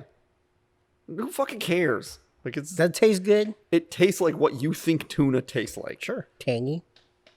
I don't eat tuna, so I don't know. But yeah, it's like, to me, it's the same as, oh my God, McDonald's apple pies aren't apples? What? Like, no, they're potatoes, and their milkshakes are potatoes too, but they taste like what you think a milkshake and an apple pie tastes like. So isn't that really what counts? I mean, as long as it's not like, oh, it's apple pie. It's arsenic or some horrible shit for you. It's just like, every now and again this happens. Remember the whole pink slime debacle like years ago? Yeah. And like, no matter how many times the people from the beef industry just trying to explain to you, like, no, it's like a binding agent. It's like a thing that it's like you I mean, it just can't just like, what Put those chicken parts together like that. It's like just like it's like, it was mostly in beef, I think, wasn't it? Oh, the soy in it to help the it bind? No, the pink slime shit or whatever. Yeah, it's chicken nuggets. No, I swear it's beef. It's a beef product. Because it's just like macerated up like tendons and fucking organs, and it's just stuff that you don't eat, right? So I guess the general population was under the impression that when you get a burger from someplace, that it's just like someone just walked back there and just hawked off a hack of the cow, pulled off the beef, and then just shot the cow in the head, and everything else went in the garbage, right? That's what they thought. Yeah. And because the beef industry is so humongous and so like doesn't waste shit, they're like, no, we like these parts over here, we like turn them into this little slurry, and we use it to kind of like glue together this other food. And I mean, it's like, food-ish, like it binds shit together, and then everyone was like, oh, it's like pink slime. So you're feeding us garbage is what you're telling us. Like, no, you've been in here for years. You're fine. I've been doing that for 40 years and you didn't seem to complain. You're alive, aren't you? And you're not like malnourished and shit. And everybody got an uproar. And Oprah got up on her fucking high horse and protested the fucking beef industry or whatever and hurt the beef industry. And then the beef industry took out a fucking contract on her head. And there was a class action lawsuit where Oprah showed up in court, and that big guy with the big white Texas hat there was doing the cow jiggy dance and like shooting his pistols off with his bowler tie. And then apparently we all just forgot about it. And then, fast forward again to whatever. And now we're doing that thing. So I don't know. I just thought it was funny. It's like, mostly it was funny because of like the fact that people were like, oh my God. It's like, really though? I mean, really? I mean, they're potatoes in the apple pie. You don't seem to care about that. It's just because it's like a meat product. Like, we care more about meat products than we do other things. I'm learning this. Yeah. That's kind of weird. Like, because it tastes so good. No, I agree. It tastes so good, but like, why is a fake apple not as egregious as like fake tuna? Because it's just a plant thing. It's like, okay, whatever. What's the difference? I don't know. It's a fake thing. It's a thing that isn't the thing that it's supposed to be. But it's like, okay. I mean, it's food. Because you know what a potato is. You just don't know what that mystery meat of tuna is. It's like, what is it? I don't know. Close enough, I guess. Well, yeah, but it's got to pass some sort of food grade inspection. You think that the beef at fucking Taco Bell is anything like what you would call, it's like grade F beef. It's like basically what they put in. It's almost dog meat. It's like it's not even as good of a grade of beef as they're required to put in dog food. That's what they put in your food at Taco Bell. You scarf that shit down, and it tastes fine because they put all sorts of shit in it that makes it taste like what you think meat tastes like. Yeah, when really diarrhea. it's a styrofoam or whatever. It goes in your gut, and just like your stomach acids go, that's not food, but it tastes like food, I guess. So I don't know why this is news to anybody. This doesn't seem like a shocking thing. That Subway. Not to mention, it's like, dude, really? Like their spokesperson was like diddling kids. You're surprised you can't trust them. You're surprised you can't trust them. Oh, he's definitely getting a foot long now. Yeah, he's getting more than that. Yeah. All right, in for a penny, in for a pound. Got some international news here. Filipino president threatens to jail those who refuse to get vaccinated against COVID-19. Boo. The leader's remarks come after vaccine hesitancy studies indicate that nearly a third of Filipinos wouldn't get vaccinated from COVID-19. He's quoted to say, you choose, get vaccinated or I'll send you to jail. I'm telling you, these police jails are filthy and foul smelling. Police are lazy and cleaning. You do it there, warn citizens. You get vaccinated, otherwise I'll order all the village heads to have a tally of all the people who refuse to get vaccinated. And that's the president of the Philippines. So what is he gonna do? Just like kick down everybody's door? Mm-hmm. Gestapo style. Well, this guy like advocated for vigilante justice when he first got into office. It's like, you will not be prosecuted if you shoot a known drug dealer. Yeah. No, he's pretty crazy. I don't really need any convincing that the Philippines government is not... kind of typifies what you consider like a banana republic to be. Like that's... like in my head, when I think about it, it's like, yeah, it's that, not like Gaddafi's gone. Right? Like I'm like, yeah, it's a banana republic. Yeah. Well, I guess he's trying to instill the rule of law, right? You know, and the thing is you know what's sad about that shit? Is that historically it goes over pretty well. Like, you'd think like, oh my God, he's like being so oppressive and he's horrible and like, but like, he's taking the long view. Because like, if you talk to people that have been in like societies that have been were like in chaos for a long time, Mm-hmm. they were just a fucking bedlam of crazy shit happening.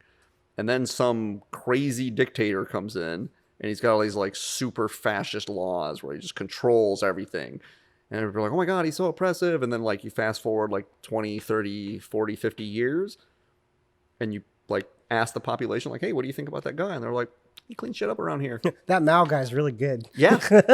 Mao, fucking Guevara, fucking who else? Vlad the Impaler. Kim Jong-il. Yeah, people just be like, yeah, be like he well, you know, Mussolini, you know what I mean? Well, I don't know about that. I think it's like if you talk bad about those guys, you'll get shot in the head. And it's like, you talk about Mao?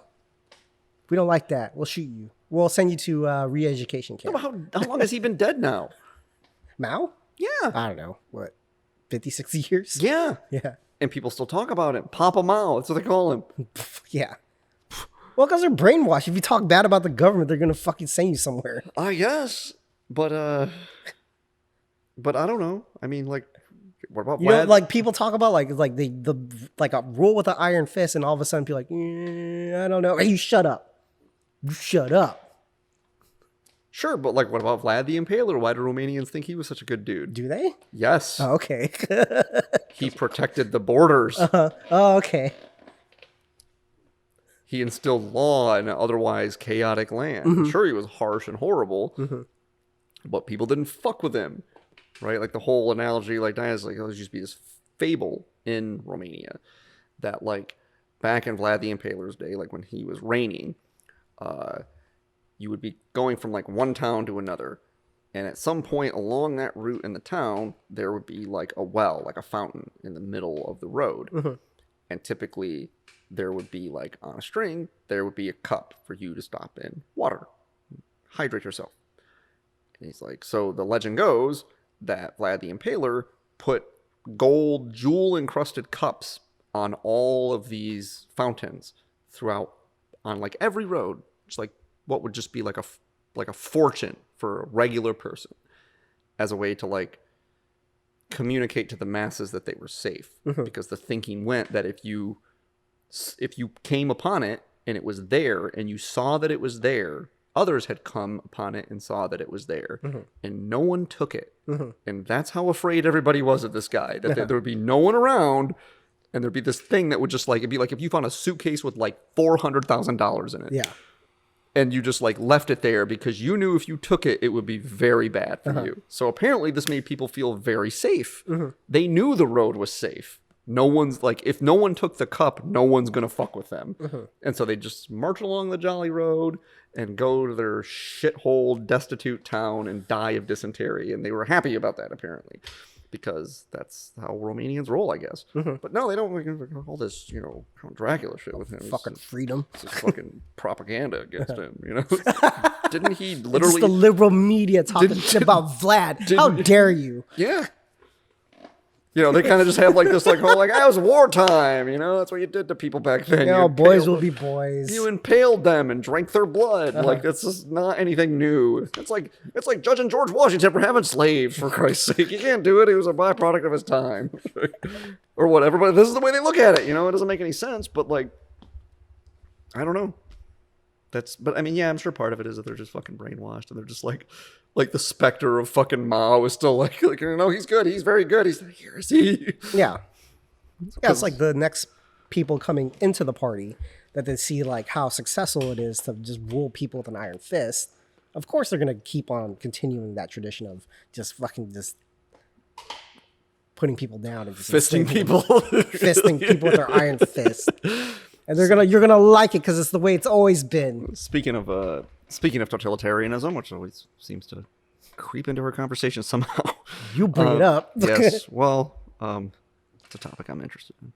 But no, I started reading Darkness at Noon. It's been on my reading list for like a decade. Actually, it wouldn't be that dark if it was in noon. No, but it is, bro. What? It's like the best time to be light. No, but it's a metaphor. Oh, that doesn't make it. Well, thanks for that. Anyway, yeah, so I started reading that, and apparently it's like a new... This sounds like horseshit marketing, but I don't really have any way to be skeptical of it that's meaningful. But it's like this recently discovered text. Like, I guess one of the guys, like, he died a while ago, and like one of his heirs found like the original manuscript. For the book. Golden tablets. Yeah. Only he could read it. Found the original manuscript, so they actually had like a new, because it's in German, and so they found like a new translation. So there's a new translation of the text, which is supposedly like more true to the original meaning of the book or whatever. But yeah, it's kind of in that same vein. It's like this kind of dystopian warning of, you know, the perils of totalitarianism. So it's pretty good so far. I'm only like 85 pages into it, but it's kind of in a similar vein to 1984, Brave New World. But apparently I never knew this. It's been on my reading list for years, but apparently it predates both of those books. Okay. It was written like when I want to say when the Nazis were in power, like 1930s. It's like I always just assumed it was like one of those things that like drew analogies to like Soviet Russia and Nazi Germany. It was like going on at the same time. Like this dude fucking wrote this book at that time, which it's got to be worth reading just for that, right? Like the fucking balls to write something like, can you imagine writing 1984 or like, but like instead of it being Big Brother, because like they're like the party, right? It's all about like socialism, and it's like, it doesn't call out like, you know, Soviet Russia or Germany or anything like that, but it's like close enough that like if you wrote that in Germany, this guy's German at the time, like you're writing about like how much, because usually it takes you a while what you're writing there, buddy? To get some distance. Oh, nothing. You get some distance from the shit, and then you're like, man, that shit's pretty fucked up, and I'm gonna write about history in a way that kind of like reflecting upon it so we can learn from it in the future. But this dude's like living it. It was fucking bullshit, man. It fucking, das is not good. You know? No. And they were just like, yes, carry on. I think he was white, so it's pretty cool. We'll let you write some more. Yeah. You're not Jewish, are you? No, I was like, no star here. We're German. But yeah, pretty solid read so far. I definitely needed... I was set to read reading Lolita in Tehran. It's also been on my reading list since I met Diana. And but the last book I read like had two, like it was just so rife with like literary references, like a book about books. Yeah. And I was like, and reading Lolita in Tehran is kind of like that. Like talks about like the lens of, reading banned books in Iran. And so I was like, man, I know it's a good book and all, but I feel like I'm just, after this last book that I just read about all these just masturbatory literary What is references. a Tarantino book or something? Yeah, it's kind of like how Tarantino makes fucking movies about movies. Yeah. It's like that. So it's just constant. And the book was like whatever. It was a fine book. I wouldn't read it again. I wouldn't recommend it. It was okay. But Do you feel like you're a better person after you read it? No, not really. Well, okay. It just felt like a lot of just jerking off his literary idols, which is fine. And then, some of it was like jerking off Hitchens is the reason I read it too. Because Martin Amis was Christopher Hitchens' best friend. So it's like Hitch is dead now. And then he wrote this memoir about like, partly about like their friendship. And so it's like, well, I don't get any more Hitchens books, but I can read about like some things of his life that I didn't know about from like his best friend for like 30 plus years. He was an alright guy. And it just didn't really, it didn't really scratch that itch. And instead it just gave me a bunch of other stuff that I didn't really care about. But so I was a little kind of like, okay, I don't really want to read another book about books. So I'm going to pick up this Darkness at Noon book, which strangely I actually has been on my reading list since I read Hitchens' memoir when it came out. And he talks very highly of the book in that book. And so I was like, oh, I'll put that on my list. And so I picked this up instead, and it's not a terribly long read, and it has kind of that like terse, like economic staccato style to it. And I'm really attracted to writing that's like that. That's not super lyrical or flowery, but it kind of is like Hemingway-esque. Like it's just like these terse sentences that just are, you don't look at a sentence and go, wow, what a beautifully crafted sentence, but you look at a paragraph or a page and you go like, wow, it's so cohesive, and it's like carries you along and it keeps you interested in the story and doesn't detract with its lyricism or whatever. So I keep you posted. It's a pretty solid read so far though. Okay. But, yeah, anyway, it was a divergence from what we were talking about, but it reminded me. Learn some new cooking techniques. Word? Yeah. It's called a sous vide machine. Yeah.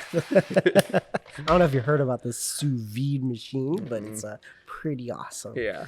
No, but it's like a basic. I need to fucking remember. The guy's named Ethan. I forgot his channel name. It's his first and last name. But it was kind of just like basic stuff of like how to cook a steak. The one thing that came out of that, there's like two things that I picked up from it. Tried it out. I was like, holy shit, it makes fucking steak way awesome. Is that he calls it dry brining, but it's just like salting your meat and just letting it sit for about an hour before you cook it, instead of just like seasoning it and then putting it on the grill. Because what happens is once you let it sit there for a little bit, like osmosis happens. Like it renders out the juices from the steak, and within that hour, the juices go back in, but the salt is like penetrating the meat.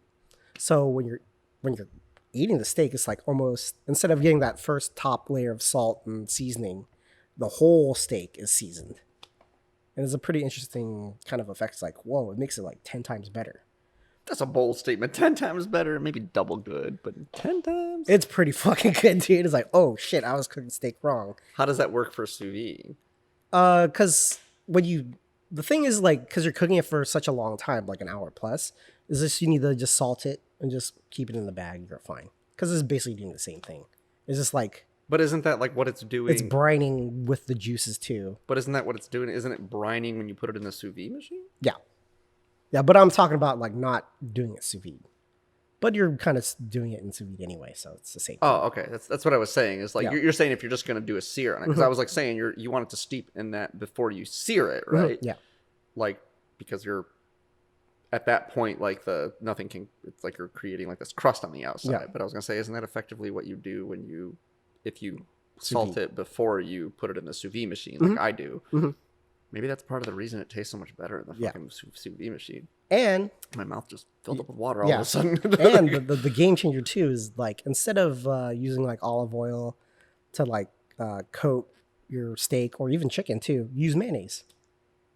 It fucking just crust up like crazy. It's like, oh fuck, that's fucking money, bro. Mayonnaise? Yeah, mayonnaise. Because basically the basic ingredients of mayonnaise is just oil and egg.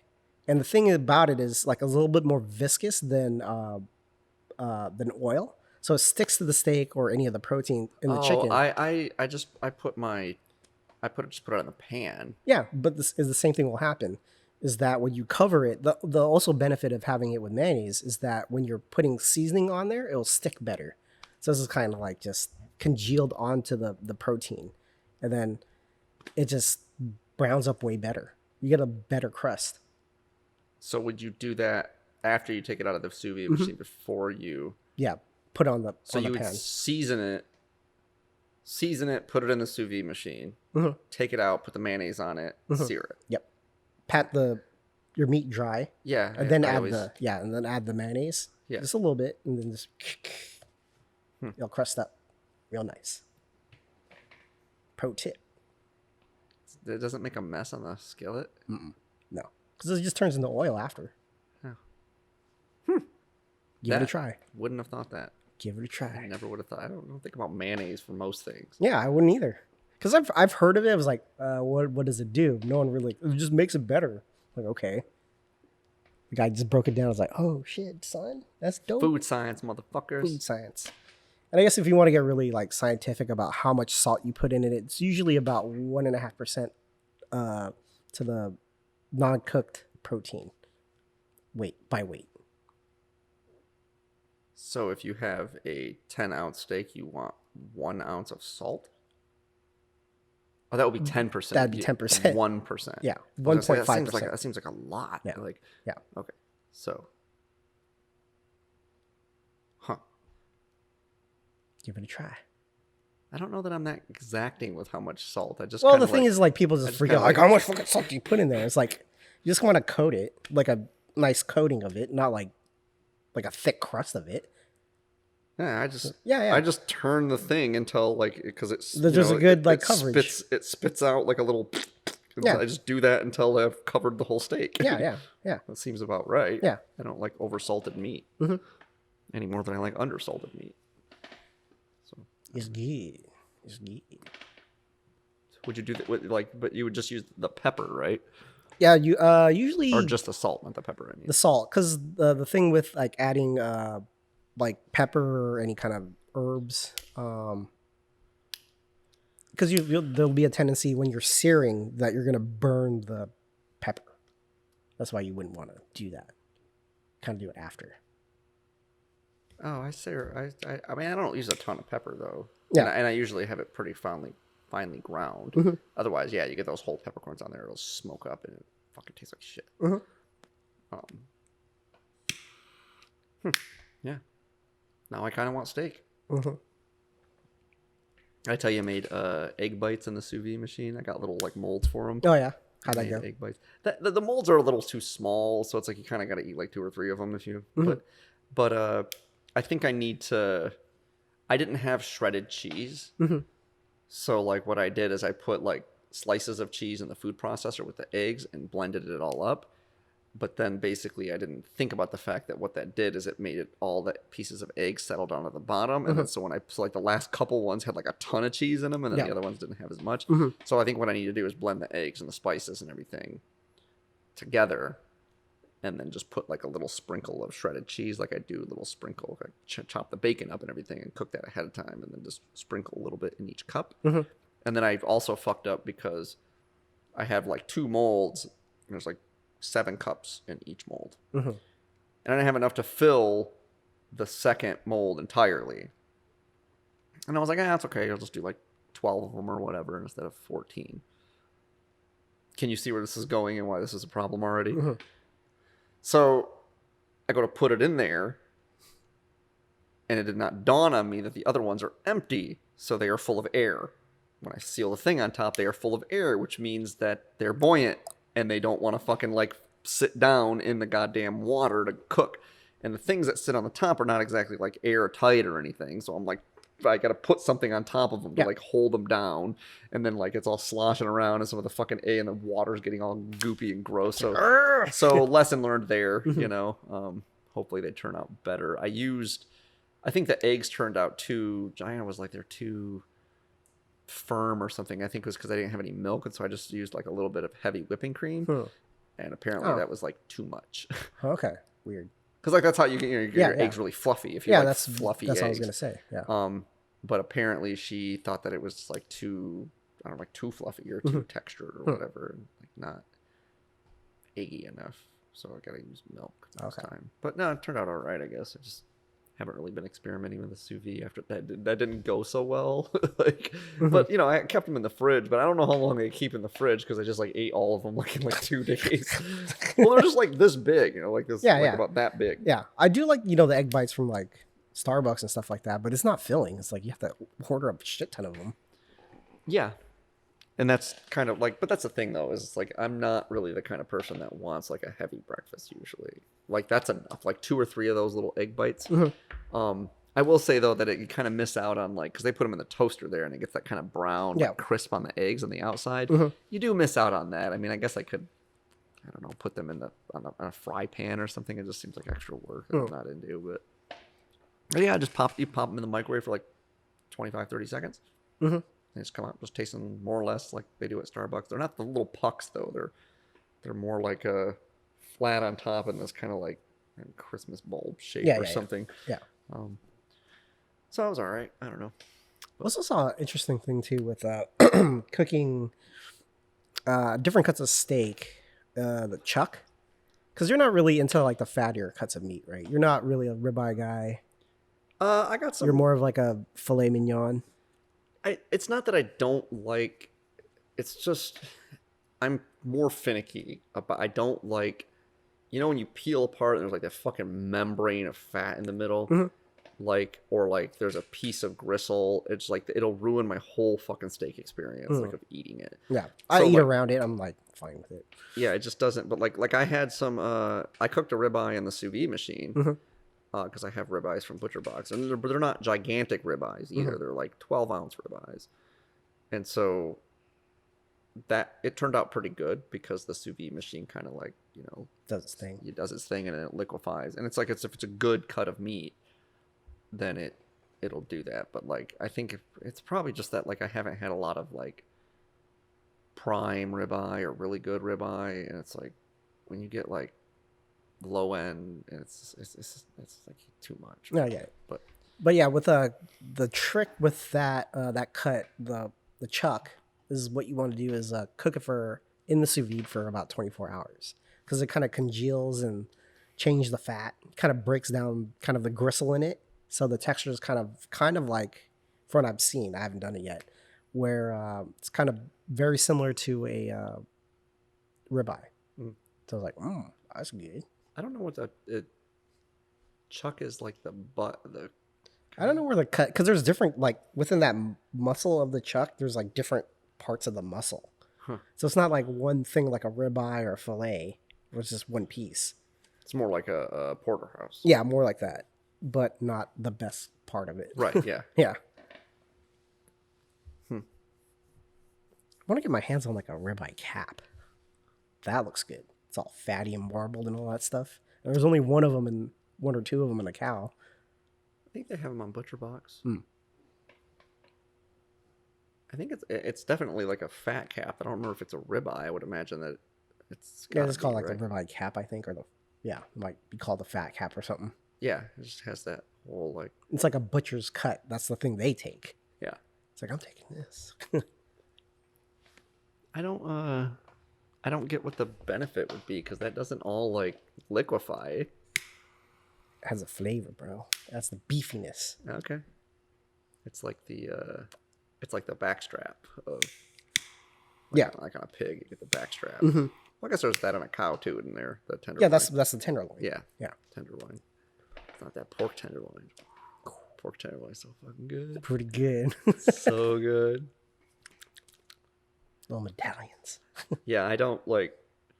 That's the thing is like that. I don't think I'll cook that in the sous vide because I've got it down where the way I cook it is just like every time we have it, I'm like, this is so fucking good, dude. Yeah, it's so good. Yeah.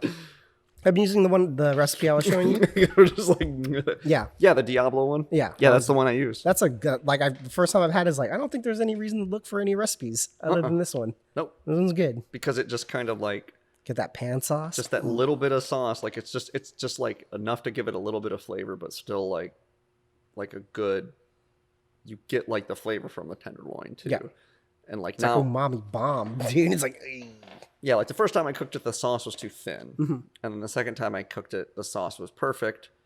But I was like, should have just probably like a skosh more toward medium on the tenderloin. But now I got it. Like I cooked it at the new place, like since we lived there, and it was like every time I cook, and that's the thing too, is it's just like there's no like you just have like this big thing of meat that's like fucking this big, it's a 14 ounce or whatever. And when you're done with it, like it's just, there's just nothing on the plate. Like there is nothing, like just you sop up every bit of that sauce. Like normally there's some scraps or whatever, like you have, but it's just like just plate. That's all there is left is plate. Like you just everything, you just mop it up, like whatever. I'm eating mashed potatoes, like you just mop up that sauce and like no gristle or anything on it. It's just all down the hatch. So good. Should make that soon. I made burgers tonight for the first time in a while.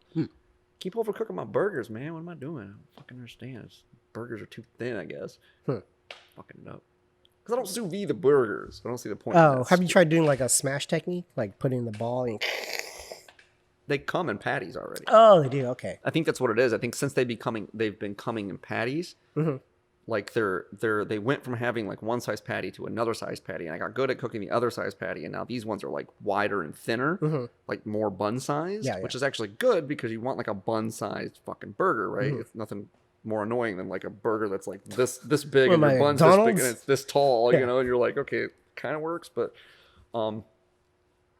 yeah, so I think I just overshoot it. I keep overcooking it, like it just comes out like medium. It's really hard to get them medium rare because apparently it's just like you must just be like a minute and a half on each side, I guess. So, but I don't know. All right. Got anything else?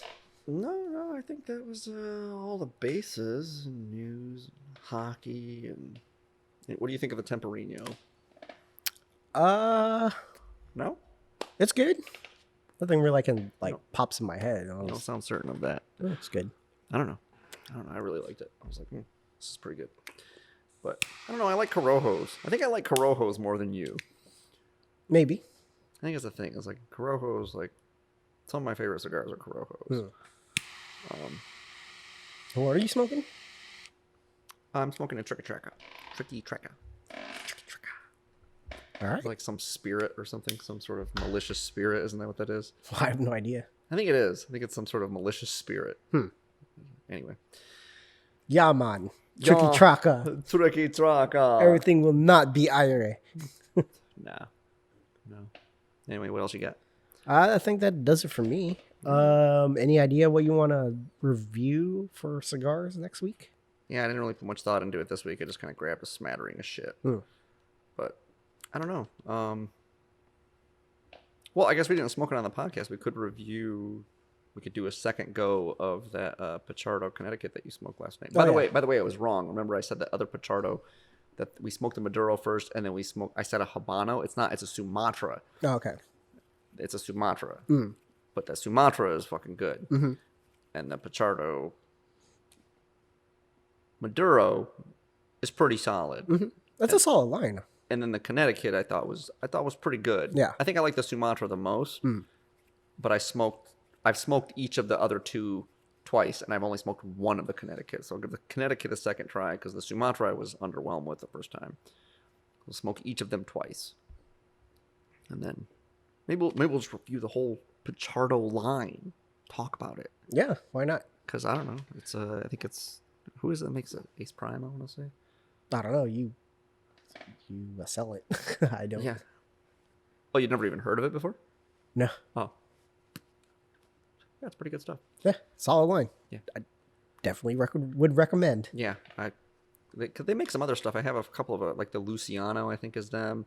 It's like this Lancero, and it's expensive, and it's a fucking beautiful beautiful looking box though, dude. It's got like this, mob looking guy on it. It's like all black and white relief, like simplistic, and then the little guy go like this. little cells in the box, and it's like all this like pristine, like rounded cedar, and it's like just this black band. It says like Luciano in this like simple font.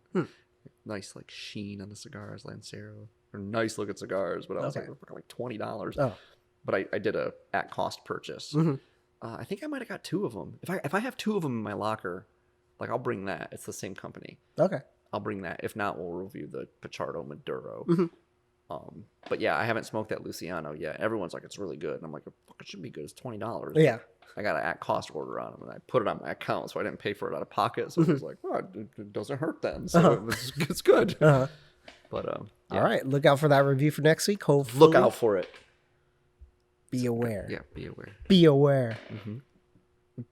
Pay the price of the show's free, so yeah. Yeah, I don't know. All right, that does it for this week. Does it for this week. Peace. Thanks for listening to Mikey and the Press Pass podcast. Consider subscribing. You can rate and review us on iTunes, Spotify, Stitcher, Google Play, and pretty much anywhere where you can listen to podcasts. And you can also write us with any ideas, suggestions, or horrible burning criticism at mikeyandthepresspass@gmail.com. Thank you.